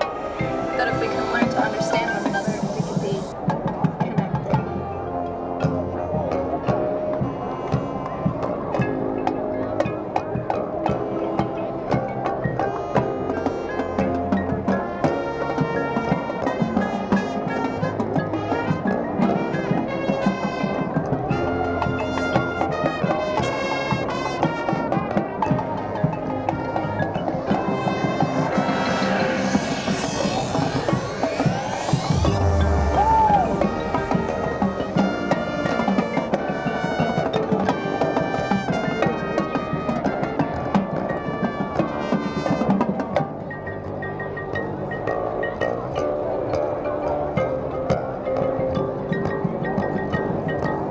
The difference between man and machine is maybe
the Hazleton area Cougars versus the Wilkes-Barre Wolfpack. Cougars down 10-8 at halftime. Both teams playing very well on the defensive side. I'm Rocco Patron along with Bob Schnee representing Channel 99, Hazleton Area School District. Christopher Kozlov, teacher and broadcasting at the Hazleton Area Career Center with his students from his classroom, which includes seniors Victoria Kelly, Charlie Pavlovsky, and underclassmen Brian Schaefer, Caitlin Stevenson, Roy Reyes, Eileen Mejia, and Ethan Ferdinand. What makes Channel 99 so unique, it's a student-led broadcast, and Bob Schnee and I just enjoy every minute helping these students out. And Bob, let's talk about the first half. Unlike many experts expected, it's a defensive battle. Coach Deal and Coach Bookman working very hard with the defensive side. Coach Cinti, head coach of Wilkes-Barre, along with his defense coordinator, Ed Michaels, working very hard on that side. What are your thoughts and what are you expecting in the second half? Again, a beautiful night for high school football. As you said, both teams evenly matched. Both teams treating the student body and all of our parents and people that are here tonight to an excellent high school football game, and I expect nothing better than in the second half of high school football. And this is what high school football is all about on Friday nights in northeastern Pennsylvania. Yeah, and you say under the lights because high school football is just such a different atmosphere from a Friday night game versus a Saturday afternoon game. And high school football is meant to be played on Friday night under the lights. And then looking around Harmon Guy Stadium, and this could be the biggest crowd we've had all year, which is not usually the case in week 5, or I should say in your 5th home game. But Coach Bookman is establishing a program that has the entire community excited. And count me among them. Count Bob Schnee among them. We're excited being part of this. And I think what's going to happen in the second half is both teams now will make their adjustments of what they're seeing defensively. And it wouldn't surprise me if Coach Bookman starts exploiting a little bit of that man defense he's seeing with single high. Maybe some crossing patterns, trying to get the ball in the hands of his athletes at receiver. Connor Shamani's showing you what he can do, making that catch out of bounds. But the Cougars will start with the ball. Both offenses came up with big plays. Both defenses came up with big plays, and that's why you're looking at a 2-point game, 10-8. Cougars scored on their first possession of the first half, and let's see how they're going to handle the first possession of the second half. Young McClary for Wilkes-Barre is doing a nice job calling the signals offensively for Wilkes-Barre. And, of course, Tyler Wolf doing an outstanding job at quarterback for the Cougars. So they're waiting to set the clock. And now Chubby Corleone has the clock set, 12 minutes. Officials' hands go down. And second half is underway. Matt Bookman, who started the last kickoff return with an extra return, is going to do the same here. Makes a couple moves, and he could be gone. He could be gone as he gets past the 30-yard line, inside the 10. Touchdown, Hazleton area Cougars. And there's nothing like a kickoff return to start the second half. But if you look at the 20-yard line, flags are down. And unfortunately, this may be coming back as I see the white hat official walking toward where the flag was thrown on the 22-yard line. And that's unfortunate because what a way, and we talked about last year, Bob, Wilkes-Barre having a kickoff return for a touchdown. And Bob Schnee says every single game, our returners always have a chance to quote Bob, to take it to the house. And that's exactly what Matt Bookman did, and what a great, great return. It's coming back, and now the Cougar offense has to answer this. Can't put your head down. Can't worry about the call, can't worry about anything but the task at hand. And that's driving this field and getting this ball back to the end zone. So instead of a touchdown, the Cougars start the ball from their own 12-yard, and what a turnaround. As you said, now is the time where you have to dig in, and this is where character comes out. Like, now you're facing a little adversity. Let's see how you bring yourself back up off of the ground. Exactly right. You can't worry about the call. You have a job to do. So the Cougars are coming out in a pistol formation, 2 backs. Trying to establish the run game, go right to the ground. Matthews on the carry, bottled up for a yard or 2. Wolfpack playing tough defensively. Among them was Bednar for the Wolfpack, Ian Bednar. 2nd down, let's call it 8, Bob. Wolfpack still sitting in their single high. Connor Shamani, single receiver to the Cougar bench, trips up top. Tyler Wolf looking to the trip side, goes over the middle. And we may have an interference call as a flag is thrown by the umpire. And that's going to be a 15-yarder. Well, they're going to call holding as opposed to interference.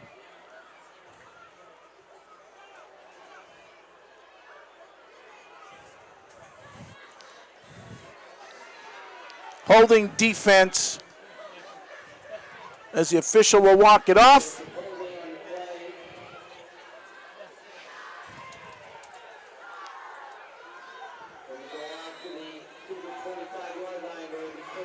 First and 10 for the Cougars on their own 25. So they get the first down on the penalty, and the Cougars feed off of good things happening. 2 receivers at each side. Motion by Matthews back to the backfield. And they're going to give the ball to Matthews, who finds some running room. Nice job by Ryan Matthews. The junior 5'11", 195-pound back, who gets the ball across the 40-yard line. So the Cougars looking like right now the penalty's not affecting their character, as you said earlier, Bob, and they're digging in, moving the ball. And nobody has a bigger heart than Ryan Mattis. He leaves it out there every play. You don't have to look for him. There's a kid, leaves it out here, and that's what football's all about. You leave it out here on the field.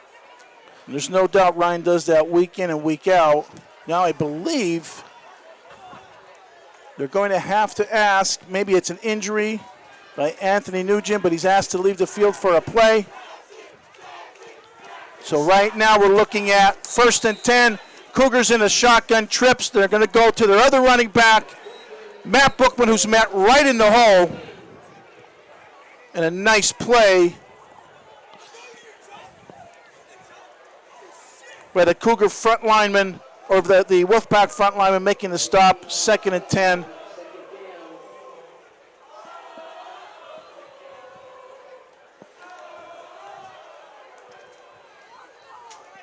Cougars going to go to a split back look for the first time. Maybe someone will motion out. That's exactly what happens.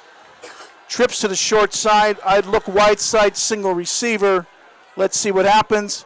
Going back to Matthews. And the Wolfpack playing tough up front. They really are. And again, I see a freshman in there, Guzanski, and also Gonzalez, also a junior.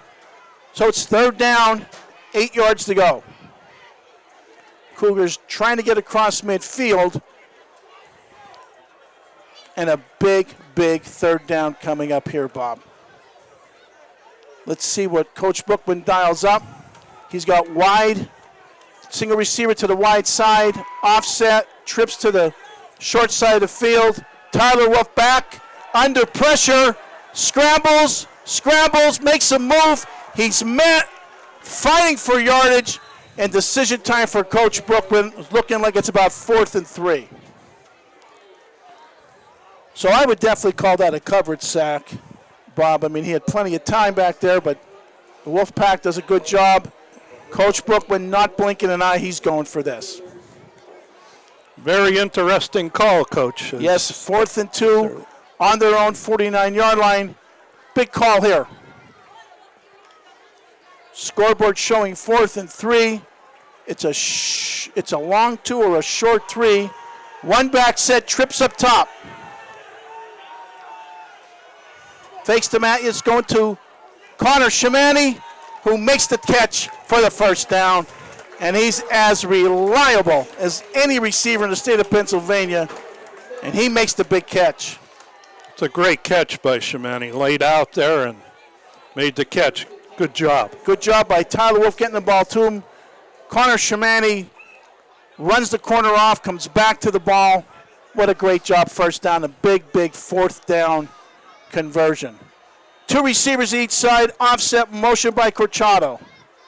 Man for Wilkes-Barre, they're going with the motion man. Looking as a stop and go to Connor Shimani.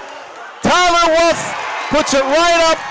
A double move, breaks the tackle, and a touchdown. So they come back to the same exact play, only this time he pump fakes it. Stop and go, touchdown. Great job, Connor. Great job, Tyler. Just a double move by Connor Shimani, and Tyler Wolf does not miss it. And I believe Coach Bookman is going to keep his offense out, being up by 4, wants to go up by 6 as opposed to 5 kicking it, and I like the call. So he comes out to the same exact formation, same play that he converted on 4th down, and it's a perfect call, perfect time. Pump fakes, double move.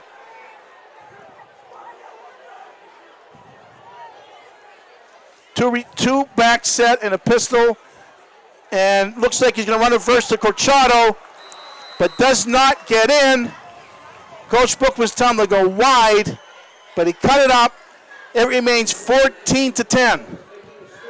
7 minutes, 42 seconds remaining in quarter 3. But at halftime, I'm guaranteeing, Bob, the coaches said to their players, we have to start the second half, drive the field, establish the line of scrimmage, get points, and that's exactly what they did. Right, and Shimani coming into the game had 29 catches for 490 yards and 3 touchdowns. It was all in the move. First, you have to say perfect timing by the coaching staff, but it was all in the move. And you have to go back to the 4th down play when he ran the corner off, came back to the ball. Call it what you want. I used to call it a stop pattern when I was coaching, and then run the pump fake, come back to the ball, and then take off, get the corner to bite. And if you're going to play man single high against someone like Connor Shimani, you come in for a long night. And double moves will work, crossing patterns will work, and that's what I'm looking for in the second half. The Cougars tried to exploit man coverage.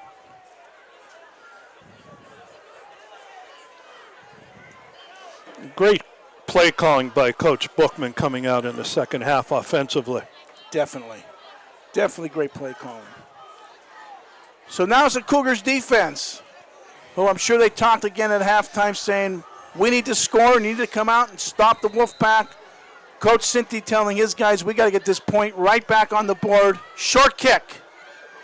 And it's going to be the Cougar ball as it bounces off a Wilkes-Barre player. And look out, all the momentum on the Cougars sideline as Luke Rousseau kicks a squibber off of the Wilkes-Barre up back, second back through. And the Cougars recover. And right now, the big momentum is with the red, silver, and white. Luke, a fan favorite of the student body there. Absolutely. Ryan Matthews said, okay, I'll come into the game too. And now we got 2 receivers at each side. Matt Brooklyn in the backfield, going right to Matt. Spin move as he's hitting the backfield and falls forward for a gain of about 2 yards. Wilkes-Barre playing tough on the run. Keying in on number 1, that's for sure. 2nd down and 8. I'm looking to see if Coach Bookman's going to dial up number 6 again. Sincere Williams is on Connor Shamani. Again, single high. Play action, keep by Tyler Wolf. He makes a move, gets across the 20-yard line for a first down. So right now, Coach Bookman calling the offense. He definitely has Wilkes-Barre on their heels.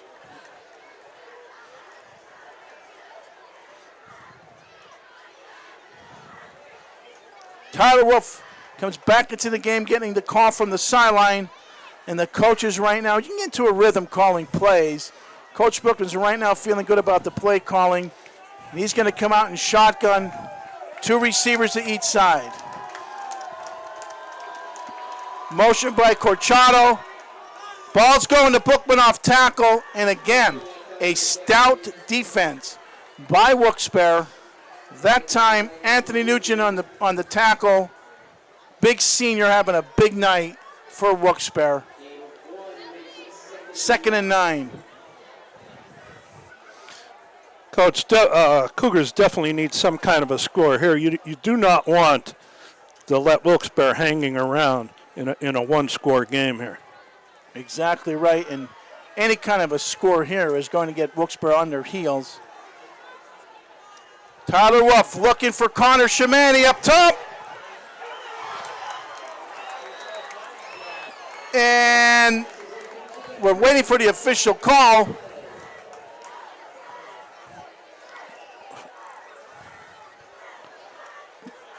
And I got to tell you, we got a penalty on Wilkes-Barre. Absolutely interference. Threw the flag out of the end zone, so I didn't see the flag, but there's no question interference. So if you continue to run straight man like this with a single high, it's now being exploited, and that's what Coach Bookman's halftime adjustments were, no doubt.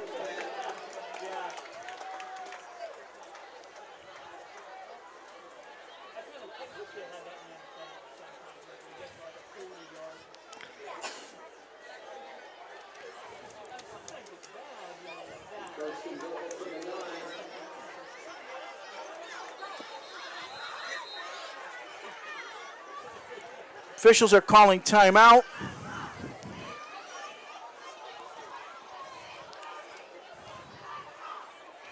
And I believe there's an issue with the chains. So it looks like they have that straightened out. Coach Bookman taking advantage, using it as a timeout. And now we got the clock running.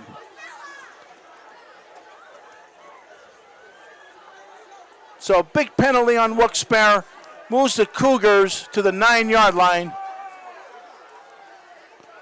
Motion by Corchado. Single receiver. Throws the ball out to Corchado. Incomplete. Nice pass and nice read by Tyler Wolf. Just mishandled by number 13. 2nd down.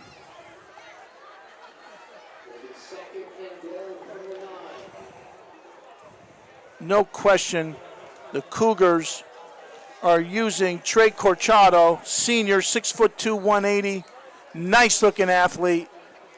Both sides of the ball, Trey Corchado playing an excellent game. 2 receivers each side. Ball going back to Bookman. There is just absolutely no running room. I'm impressed with the front 4, led by Chase John, number 41, who's listed as a junior. He's doing a great job.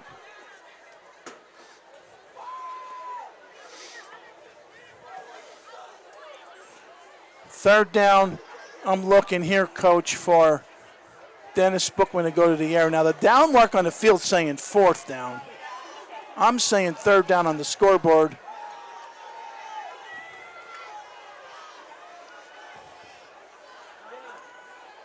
Tyler Wolf keeps it on up for himself after the fake to Bookman. He's going to be about a yard or 2 short, and now we're looking at it's a first down. First down. Yard or 2 short of the goal line, but enough to get the first down. Great play call by Coach Bookman. As you saw the fake to Bookman to his brother Matt, and everybody went to Bookman, and Tyler pulled it back in and got the first down. Great play design. And a great read by Tyler Wolf. Short of the touchdown, but does get the first down. First and goal. Matt Bookman, up and over, gets another yard. 1 yard closer for the Cougars.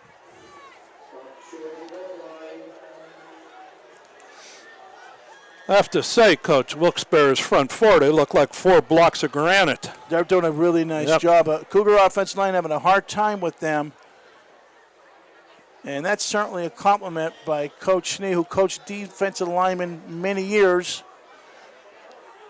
And that's all about pad level. But the Cougars coming out in a spread formation, shotgun. Matt Bookman offset to the right now. And they're going to give it to Matt, who breaks off tackle, breaks to the outside, crosses the goal line, and the Cougars with 2 quick scores to start the second half in less than 9 minutes. And that is going to turn this entire game around as Luke will come on now and try to make this 21-10 as Cougars are up 20-10. Again, great job by everybody on the offense and great calling by Coach Bookman.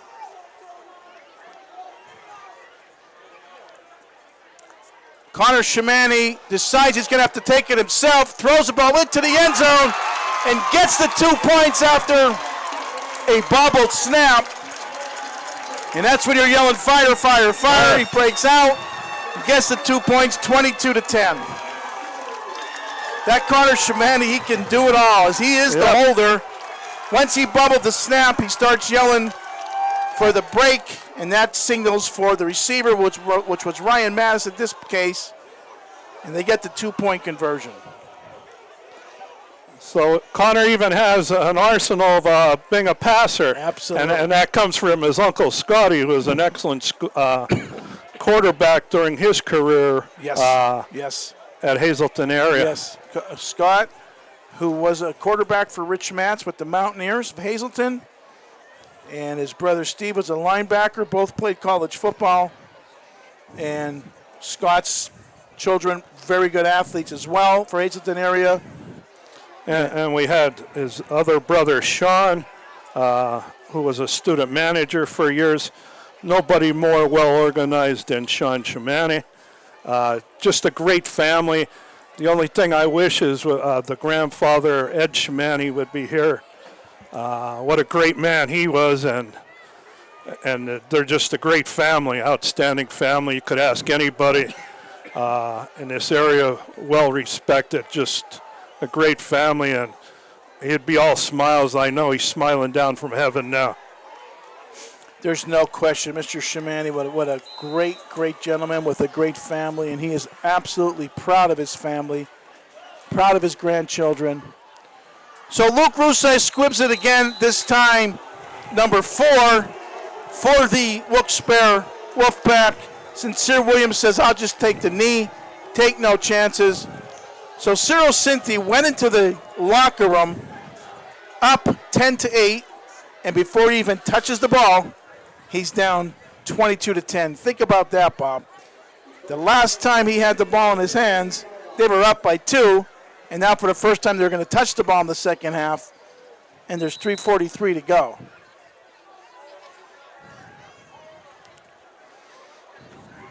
So now there's some pressure on the Wolfpack offense. McClary has the ball tipped. Good job, Christian Price. Good job. Christian Price tips it as McClary tries to look out into the flats. So now, after all that play action, 2nd down and 10. Nice job tipping the ball. I have to help Coach Patron since we're missing one of our team members here, Samantha Neiman, who is right on the spot and points out who the person was to Coach Patron. Absolutely. Big part of our missing team. Wolfpack goes in motion, going to go back to the ground game. Shiner makes a few tackles, picks up about 5 yards. He's a tough runner. a sophomore for the Wolfpack. On our roster, we don't have the heights and weights. He looks like a nice-sized young man.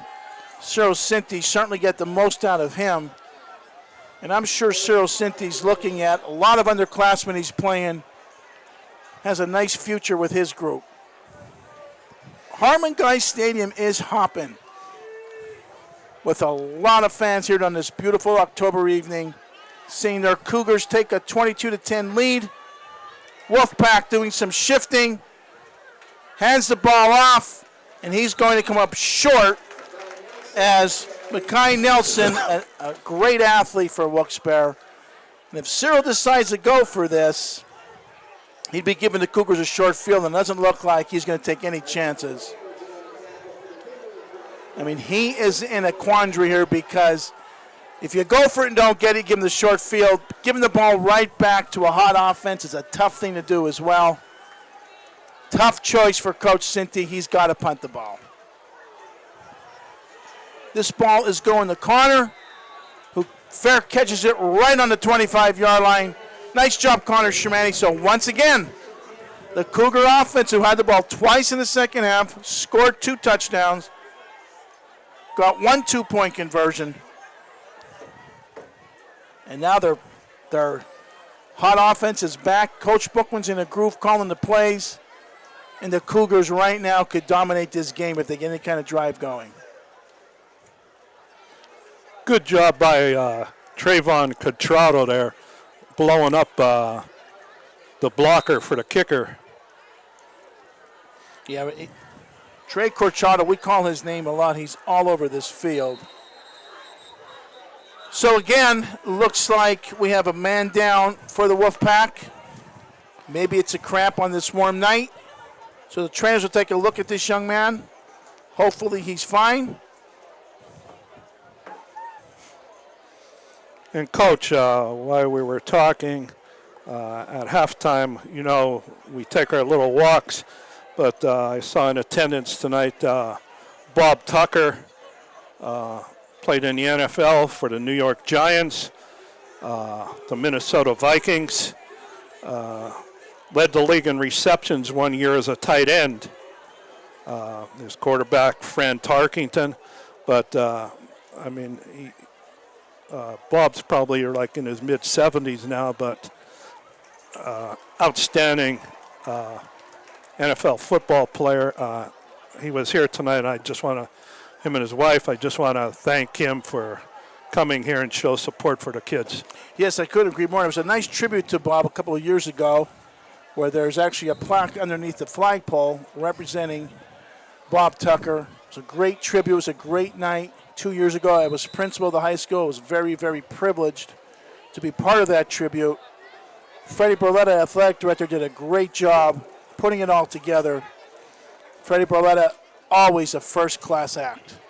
And that was long overdue because of the stellar career he had in the NFL. So, again, Matt congratulations. Bookman. Sorry, Bob. Matt Bookman getting the ball, breaks it to the outside. He's not getting much success off tackle, so this time Coach Bookman decides to get the ball to number 1 on the outside on the perimeter. That works for about 8 yards, maybe 7 yards. And the trainers will tend to a Cougar who I believe is cramping as well, and that's what happened with a couple times tonight for both sides of the ball. And that's a warm night. Got to get lots of fluid in these students when you're playing on warm nights. It's not usually this warm in October. You never know what kind of weather you're going to get this time of year. And right now it's like a summer night. It is absolutely beautiful out. Also in attendance and games previously, I've seen past players that have played for you. And number 1, I want to go with Matt McGowan here. I saw him with his children here tonight. During his career, 4,271 yards career rushing. How about an average of 8.3 yards per rush? 8.3 yards per rush. Well, and in 2003, 204 points. 204 points. I don't think he understands the numbers that he put in. And our second guy, Nate Eaches, 3,400 yards, 7.6 yards rushing, 186 points in 2007. And the last one, all three played for you, Josh Heck, 3,400 yards, 7.1 rushing career average, and 120 points in 2002. They made my job very easy, having athletes like that to give the ball to. So whenever in doubt, give it to one of those three. So the Cougars have back-to-back linemen go down as Matt Brookman gets short yardage. So the Cougars will be looking at short yardage for them, but again, a lineman's down.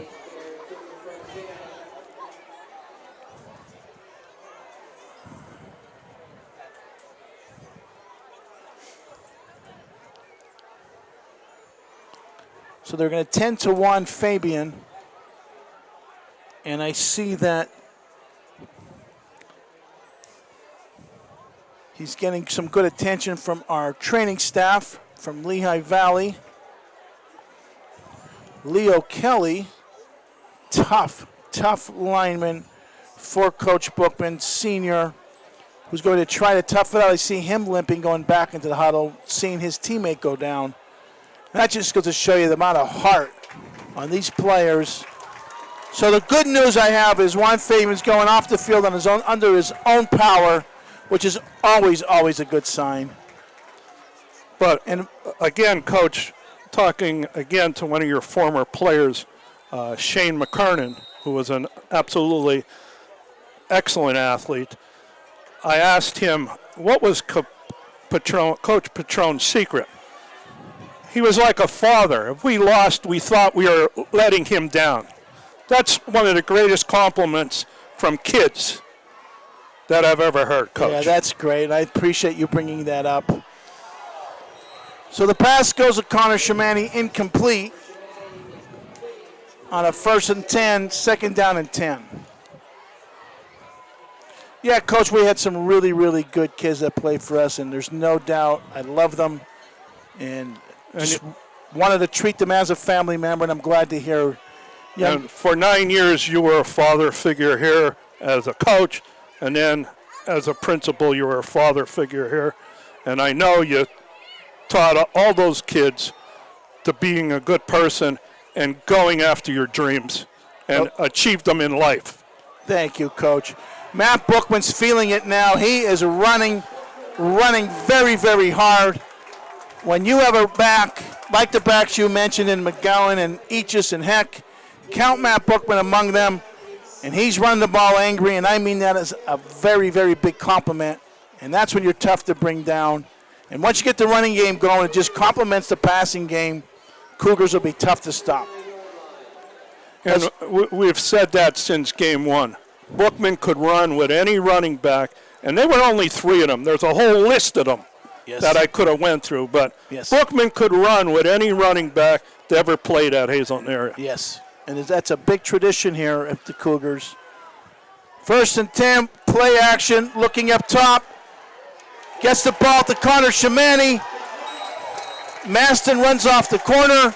Connor Shamani comes underneath, and it was very obvious that Coach Bookman, halftime adjustments, was exploiting the man coverage, and that's exactly what they're doing because Wilkesboro's having a hard time running with all our athletes.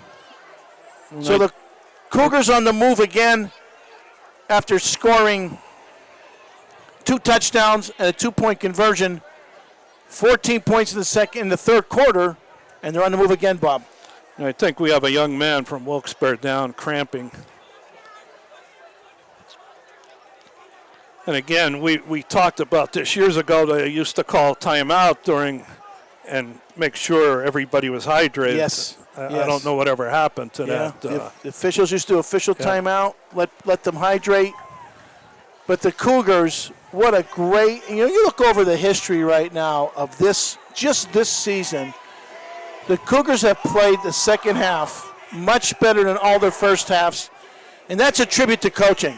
Halftime adjustments, making some changes, changing up the game plan, and once again, Coach Bookman scoring 14 points in the second half, on the move again, inside, the 25-yard line as we're inside a minute in the third quarter. One back. Play action. So read very well by Wilkes-Barre to break up a screen pass to Bookman. Nice call, nice defensive play.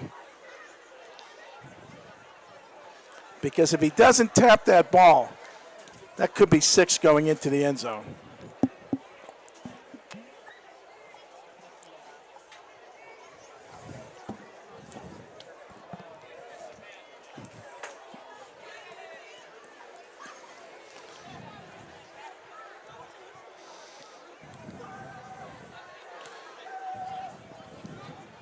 Cougars with trips to the short side of the field. Play action to Bookman. Ball going up in the air, again tipped by a defensive player for Wilkes-Barre. Back-to-back plays. Wilkes-Barre knocks the ball down. Nice defense. And Coach Cynthia's got to be proud of his group, playing hard, not giving up. Right, and whoever the line coach is there has them well trained. When he's throwing the ball to put their hands up, that's the second tip in a row. So that's an excellent point. Great coaching on the Wilkes-Barre end. Yeah, Bob, that's an excellent point. I mean, that's exactly what you're taught. If you can't get through, get your big hands up when the ball's being released. 3rd down and 10. Christian Price, single receiver, trips to the short side Cougar bench. Wilkes-Barre trying to come after Tyler Wolf as he's trying to break contain. Gets rid of the ball, finds a receiver in the end zone, but I believe he's crossed the line of scrimmage.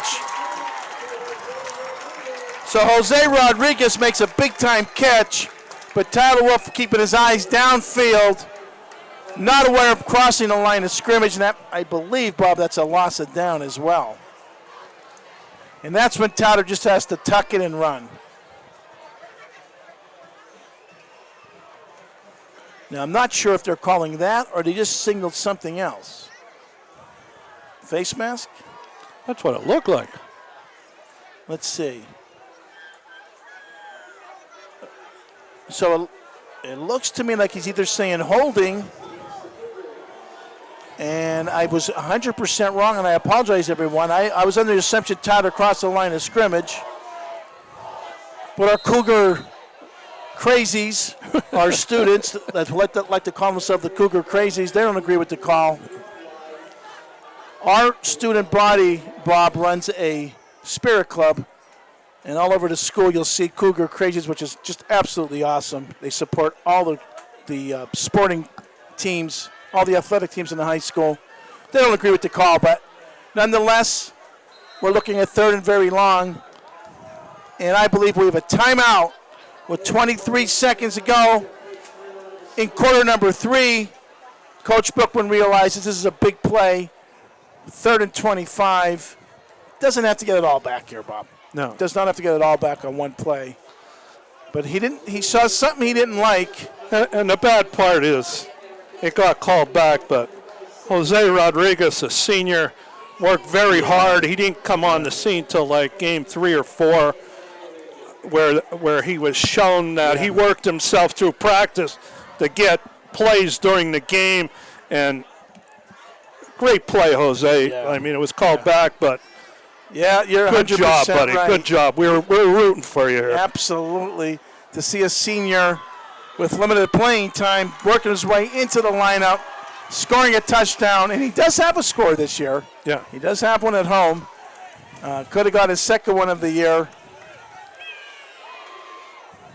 And going back, Coach, again, the kids. Just great kids from Hazleton. I mean, respectful, everything you could ask for character-wise and value-wise. Looks like we're going to get a pass from Matt Bookman to Connor Shamani. So a handoff to Matthew Bookman, who wants to throw the ball to Connor Shamani. Wilkes-Barre played it very well, double-teamed Connor. So it's 4th and very long with 16.9 to go. Yeah, good job again by the Wilkes-Barre secondary, well coached. And again, they have outstanding athletes that are skilled people back in that secondary.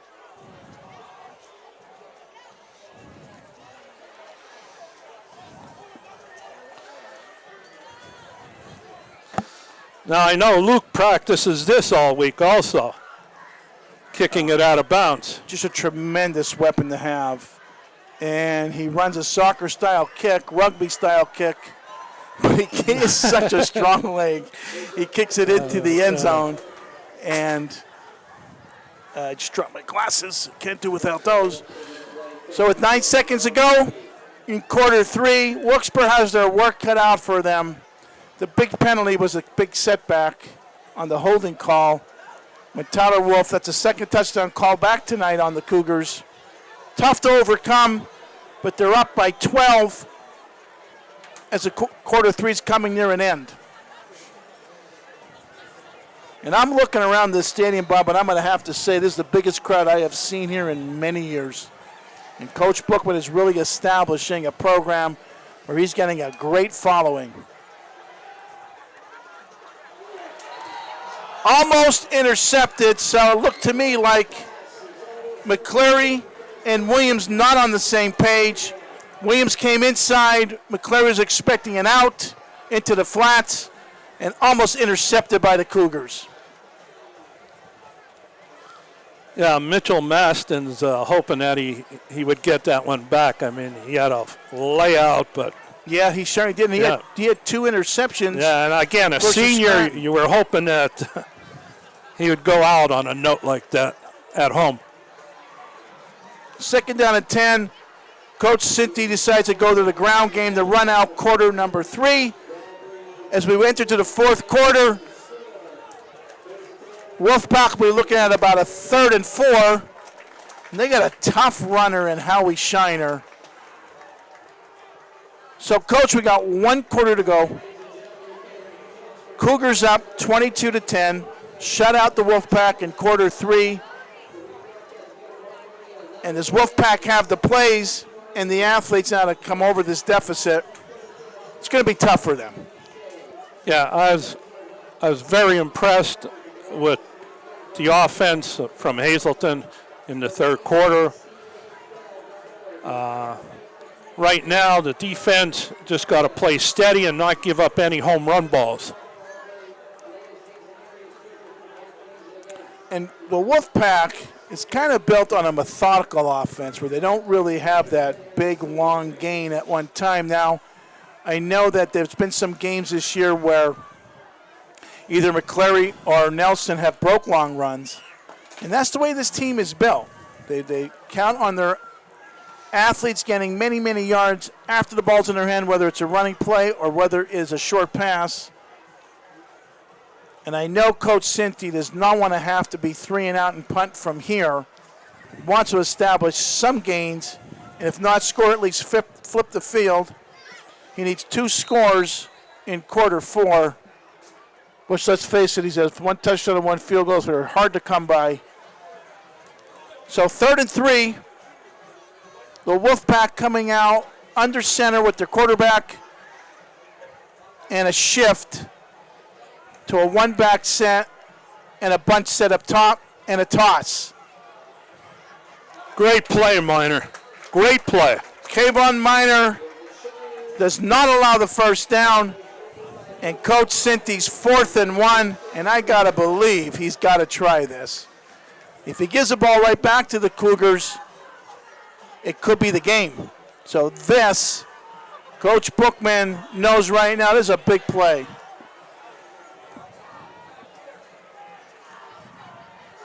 Nelson's now a quarterback, runs a fake keep, moves his legs, keeps him running, and that is going to be close. The Cougars are saying he didn't get it. Wolfpack believes he did get it. And the chains are moving. So a little misdirection by the Wolfpack. And Mekhi Nelson gets the first down.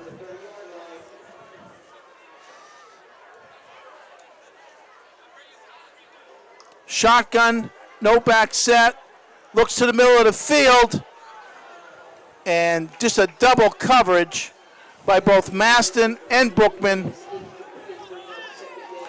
as Goodwin tries to break free. Sophomore, another sophomore for Coach Cinti. Good job by Hazleton's secondary. And it seems like every player I'm looking at for Wilkes-Barre is an underclassman, the same as the Cougars. They have a few seniors mixed in. Javont McClary at quarterback, looking for the signal from the sideline. 2nd down and 10. As Wilkes-Barre mixing in both the pass and the run. They have plenty of time. They need to be methodical, get positive yardage. Play action, Mitch Masson plays it well. And even though Mitch doesn't make the tackle, he causes no gain as he forced the ball like he's taught, outside shoulder, force it inside to the teeth of the defense. And you're looking at 3rd down and about 9. And again, that's just good coaching, what he was taught over the years. And our assistant coaches, Dennis Bookman Sr., Dan Deal, Jimmy Drummiller, Tom Major, Rick Painter, Jeff Porosky, Scott Sacco, Mike Starrett. Excellent job. You can't get a better staff than that. I completely agree. McCleary looking and great coverage by the Cougars. And they're eventually going to sack him, but that's a covered sack. So getting credit for the Cougars is going to be Juan Valdez Martinez, but it was definitely a covered sack. Great job by the secondary, and they have the best secondary coach in the state of Pennsylvania, and Jim Drumheller. And look at how he's walking upfield, just congratulating his defensive backs. And I got to tell you, Drummy, great job. I know you're proud of them. And staying on the field to return a punt's going to be Bookman and Shamani. Great coverage sack. Ball gets off. They're going to let it bounce and takes a Wilkes-Barre roll. And somewhere around the 41-yard line, the Cougars will start with the ball, but they're in complete command right now, up 22-10 and with the ball, and just played a great second half, both sides of the ball.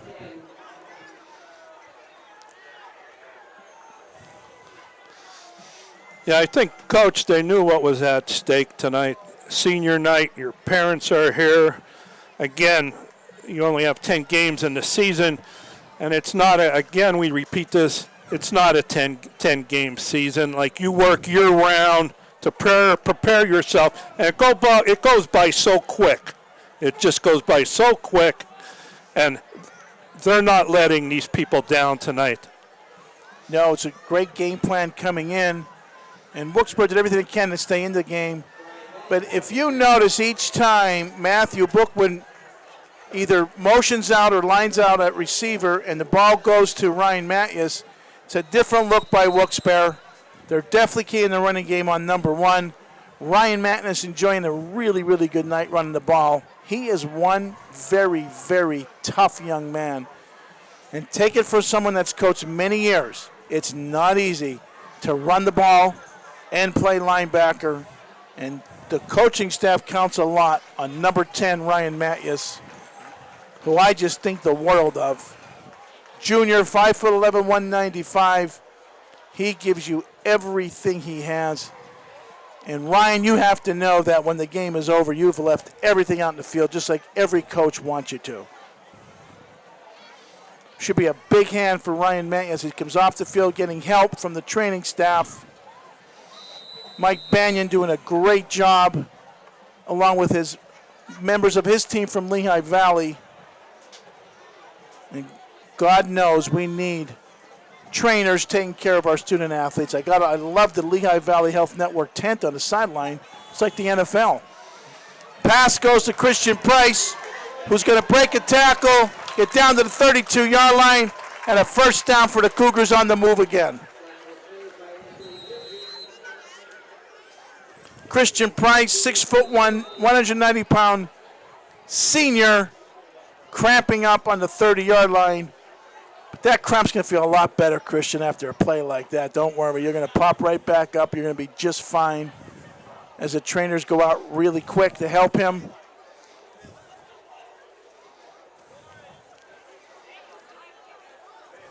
And also, as you're talking about the trainers, I've seen longtime trainer Mike Magic Majeko here, and you can't even say words about him. Probably one of the most decorated trainers in the state of Pennsylvania for years, and has done an outstanding job in the Hazleton School District. For decades. And one of his students that he taught, Eric Sugarman, who's been in professional football with the Vikings. Nobody makes Mike more proud than Eric Sugarman. That's correct. And Magic's been around for 6 decades. Retired Hall of Famer for Hazleton Hall of Fame. Helped in the NFL with both the Eagles and the Vikings with Eric Sugarman. And he is a staple and an icon in the Hazleton area. And everybody loves Magic. Clock is running inside 8:45. Cougars on the move. Shotgun for Tyler Wolf. Takes the snap. Looks up top. Ball is tipped the line of scrimmage. That's got to be at least the 5th or 6th tip today by Wilkes, because he had an open man in the middle of the field. 2nd and 10. Like to see, go back to Matt Bookman here, run some good ground game, run some clock, maybe a fake, and Tyler Wolf keeping the ball, as that seemed to be open a couple times on that RPO. Clock is stopped. Wolf and Bookman. Wolf at shotgun, Bookman offset to the right. Corchado takes a deep motion this time, and that's exactly what we're going to see. Matt Bookman, I like the call. I like it a lot. 3rd down. And another Cougar getting up slowly. It's a physical game, Bob. I don't think the average fan realizes the hitting that's going on down there. It's a physical game. Some of it's cramping, some of it's just physical. And when you're banging heads week after week, and you're in week 8, those boo-boos start to become effective. And I used to always tell our players, you got to become friends with your boo-boos. Injuries are one thing, but you're going to have boo-boos in football, and you got to become friends with them. And you have to accept the fact that humans aren't made to bang and bang and bang and not hurt. And, well said, Coach. Well said. And that's exactly what's happening right here. And again, that's why they give you a helmet, they give you shoulder pads and pads. And I'm going to tell you, our equipment is outstanding equipment. Outstanding. And Coach Bookman's purchasing the best. Freddie Barletta buying nothing but the best for our student athletes. And we're looking at Juan Fabian again coming over to the sideline. God bless this young man, given everything he has. Tyler Wolf, plenty of time, goes way up top, overthrows Trey Gorchado, and boy, I have to tell you, another tough young man I'm seeing constantly is Leo Kelly. And that offensive line, along with Kelly and Ray Abreu, I mean, they're just tough young men. I see Christopher Sachs. Got to like this offensive line, Bob, because they're rotating in and out. You see Nikos Ray patch in and out. I mean, these are just tough young men. Juan Valdez Martinez also among them. Ball's passed down the middle to Matt Bookman. Makes the catch, makes the move, gets the ball inside the 5-yard line. And the Cougars just dominating the second half of this football game. And they're putting this game away now. As we move inside 7:45. And any kind of a score here, I think, is going to seal the deal as we're up 22-10. And I'm sure Coach Bookman's telling them, take your time, work the clock. He's bringing in Kevin Guzman, 5'8", 165-pound junior. And Guzman has been nothing but outstanding in JV games, Coach. Oh, absolutely. Pistol set. Ball's going to go to Bookman and reverse to Guzman. Actually, Rodriguez, I apologize. Takes the ball down to the 5-yard line. So you can see Coach Bookman getting the ball to his senior, Jose Rodriguez, who had a touchdown pass called back. Great effort by that young man. And again, that's a credit to Coach Bookman. He knows how hard Jose's worked during the year, and he's trying to get him that. And yes, that's the kind of father-son relationship that there is there. Second down from the 5. Cougars going with 2 receivers each side. Matthew Bookman in the backfield. Right up the middle with Matt. Defensive lineman now moving backwards, so the Cougar offensive lineman taking over. And you can see they're winning the line of scrimmage. Cougars, the White Hats, getting ahead on each defensive lineman and just right now winning the line of scrimmage battle. And no matter what Coach Bookman's going to draw up here, it just seems like he's having a lot of success.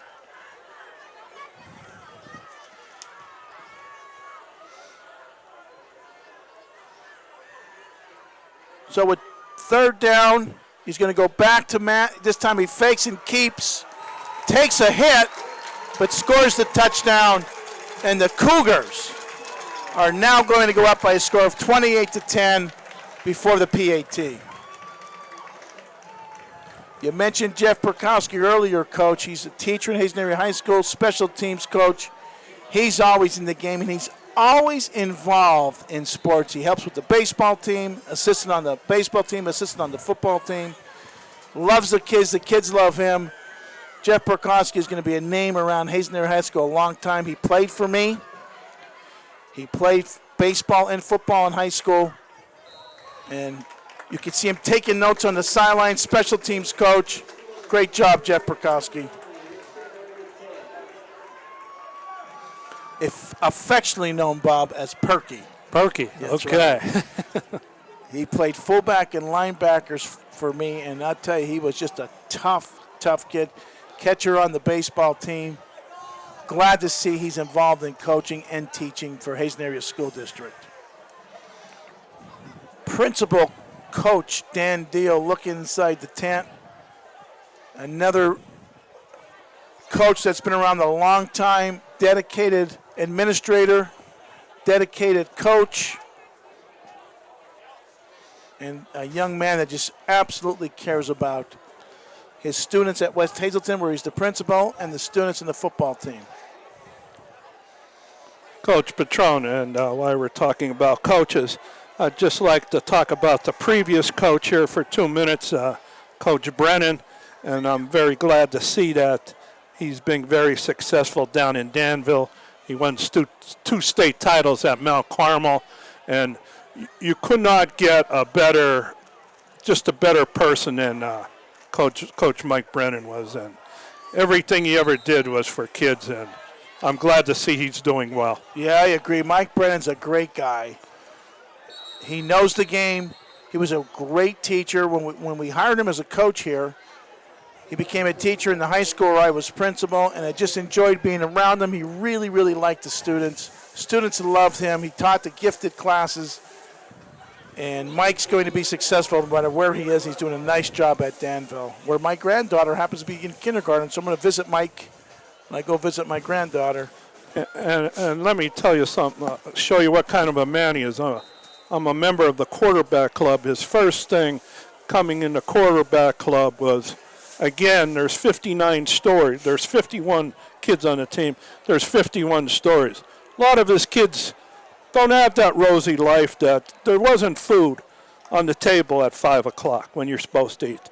He made sure the quarterback club made sure that his kids ate. Oh, absolutely. Before games. Yeah. He used to have it in the cafeteria Yeah. before the game, and just a great man.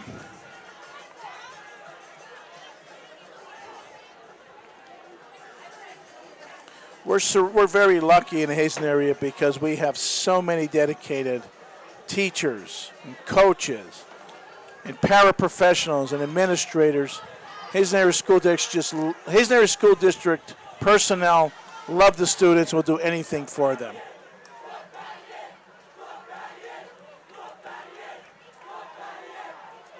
So a tough run by number 2, Javont McClary. And I have to say that a 29-10 game, the Wilkes Wolfpack knows no quit. Coach Cynthia's going to leave here on the short end of the scoreboard, but Bob, he's got to be proud of his kids because they just didn't quit. Right.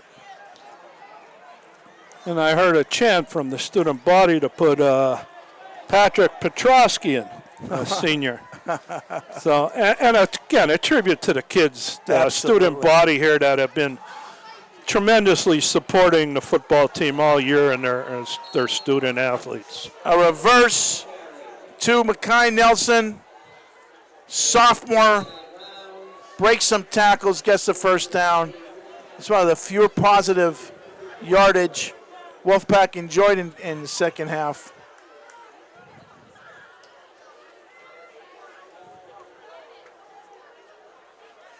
I see Nico Raypatch going in, Ray Brew coming off, limping a little bit. Christopher Sachs coming off. Brady Mazenko going in. So the Cougars starting to play some other players. Single high defense. McClary under pressure, breaks loose, but no gain as the Cougar linebackers close in. Nice job.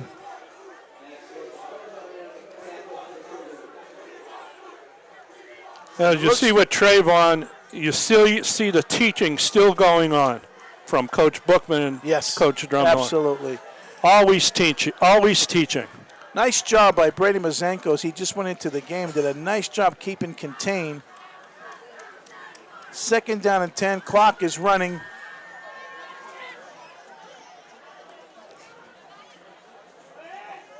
Down the middle, pass is complete, short of the first down, but a nice job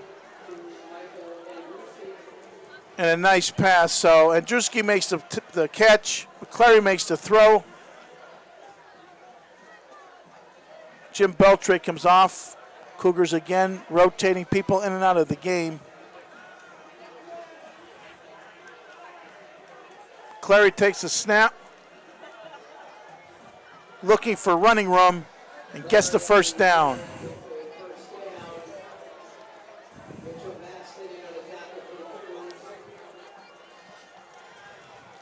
That Ian Bednard, offensive lineman for Wilkes-Barre, throwing some nice blocks out there tonight. I've watched him a couple times. Right tackle. Does a nice job. Trips formation shotgun. McClary looking, and again he's going to be sacked. Credit the secondary on that sack. So again, we had Mazenko in, and it looks like Juan Valdez. Martinez is down. Training staff out taking a look at him. But a big sack by the Cougars. And the credit in the stat book is going to go to the two young men that tackled the quarterback. But we know the secondary caused that, but excellent, excellent coverage. Good job by Big Valdez. Good job, buddy. Absolutely. And he's only a junior also. Yes, he is. 6'3", 215 junior. And when you look at this football game and you add up all the stats, both teams playing a lot of underclassmen. Both coaches got to be high on their teams next year that are competing for seedings in the district. I see a conversation going on between Bookman and Coach Bookman and the officials, so I'm not too sure what he's unhappy about. Option play. McClary pitches it out. Nice job by Howie Shiner. Another sophomore getting some positive yardage. Tackled by my man Beltray there. Good job, Beltray. Beltray has a lot of tackles in the game.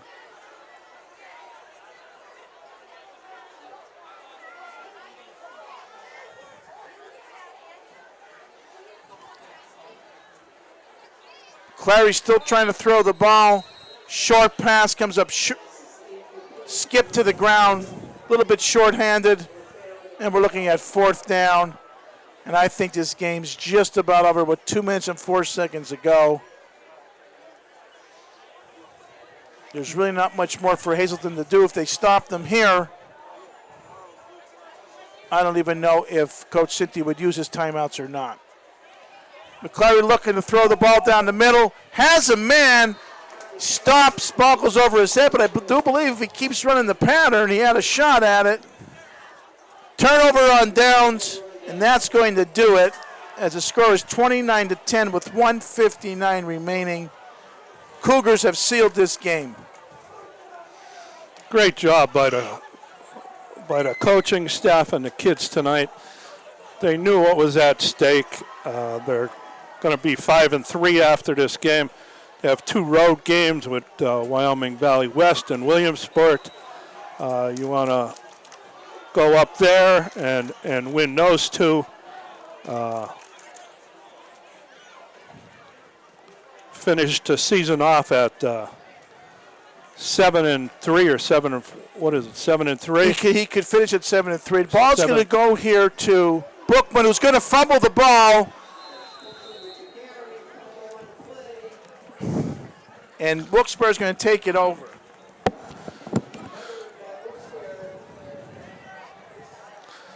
Yeah, finish off 7-3, and then hopefully have a home game here in week 11, where hopefully you have the same kind of a crowd because it's going to be a playoff game, and you see what the kids do. They lay it out there every week for you, and it's just a great tribute to the kids for all their hard work this past season and what they do during the whole year. Yeah, and Coach Brooklyn getting his 5th win tonight. That's going to be a career high for him. Last year he had 7 games, won 4 of the 7. This year after 8 he has 5 wins, so he's enjoying his 5th win of the year, his 9th win in 2 years. That's a big, big tribute to Coach Dennis Bookman. Right, and as you said previously, both teams playing a lot of underclassmen here. And again, going back to where the work comes in. The work comes in right after the season. You start preparing for next year. So whoever works harder and prepares themselves better for war, because as you touched earlier, it's a physical war, and that's what we have every Friday night here. And you'll see something special of both teams' work. Out of both teams, you'll see very special teams next year. I couldn't agree more. There's a lot of underclassmen as the clock is starting to wind down at 1:33 to go. Cougars unfortunately turned it over. Matt Bookman took a shot. He took a hard hit. He's still in the game at free safety, so he's okay.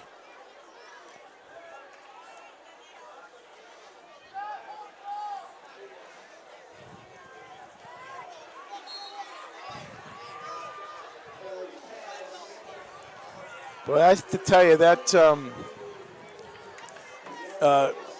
these 2 athletes that we've been calling them all night, McClary and Nelson, they just have no quit in them for Wilkes-Barre. Give them a lot of credit.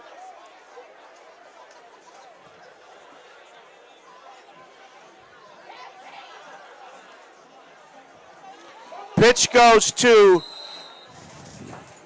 Howie Shiner at running back. And just mishandled, unfortunately, for Wilkes-Barre fumble.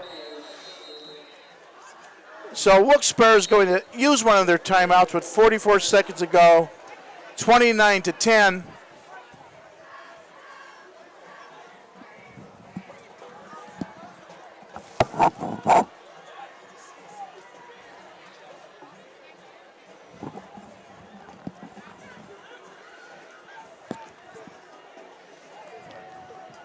Good job. Patrick Petrosky's going in. The student body's been calling his name all the last quarter. You'd think you're watching Rudy here. But they were yelling Patrick, and I know how hard Patrick works. That is great that he goes into the game.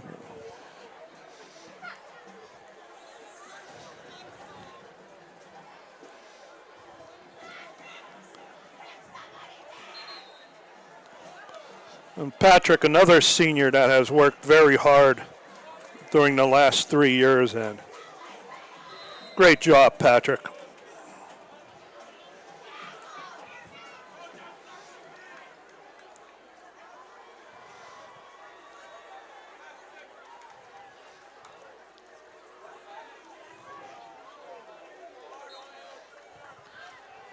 So Wilkes-Barre has no quit in them, still trying to complete passes. Ball falls incomplete. Third down, about 15, Bob, with 40 seconds to go. Another guy just came off the field in Raymond Abreu. Again, look at Abreu. He's exhausted. He just left it all. He leaves it out there every game for you. Great kid. Great kid. Ball's almost interception by Kristen Price. Great effort. And he had a clear field in front of him if he does catch that. And another kid, Christian Price. This is his last home game here. Again, thank you for everything you've done for Hazleton football here. 4th and 15, last play for Wilkes-Barre if they don't get the first down.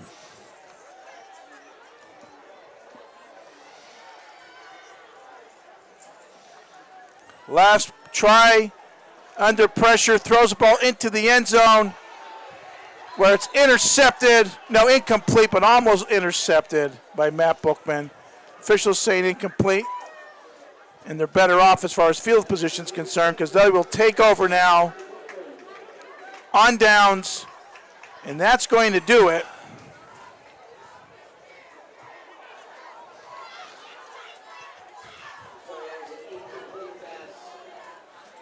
Well, Coach, for everybody here, Mr. Koslop, the kids, yourself, it's been an honor to have worked with everybody here this year.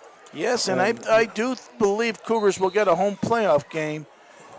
So that will depend on Christopher Koslop in broadcasting class. But and there he is walking the sidelines. Excellent young educator. And the kids buy into what he's selling. And again, so proud of Christopher Koslop. Yeah, Mr. Koslop does a really, really nice job. And he's a first-class educator. We have too many men on the field for the Cougars. So we're going to look at 1st and 15.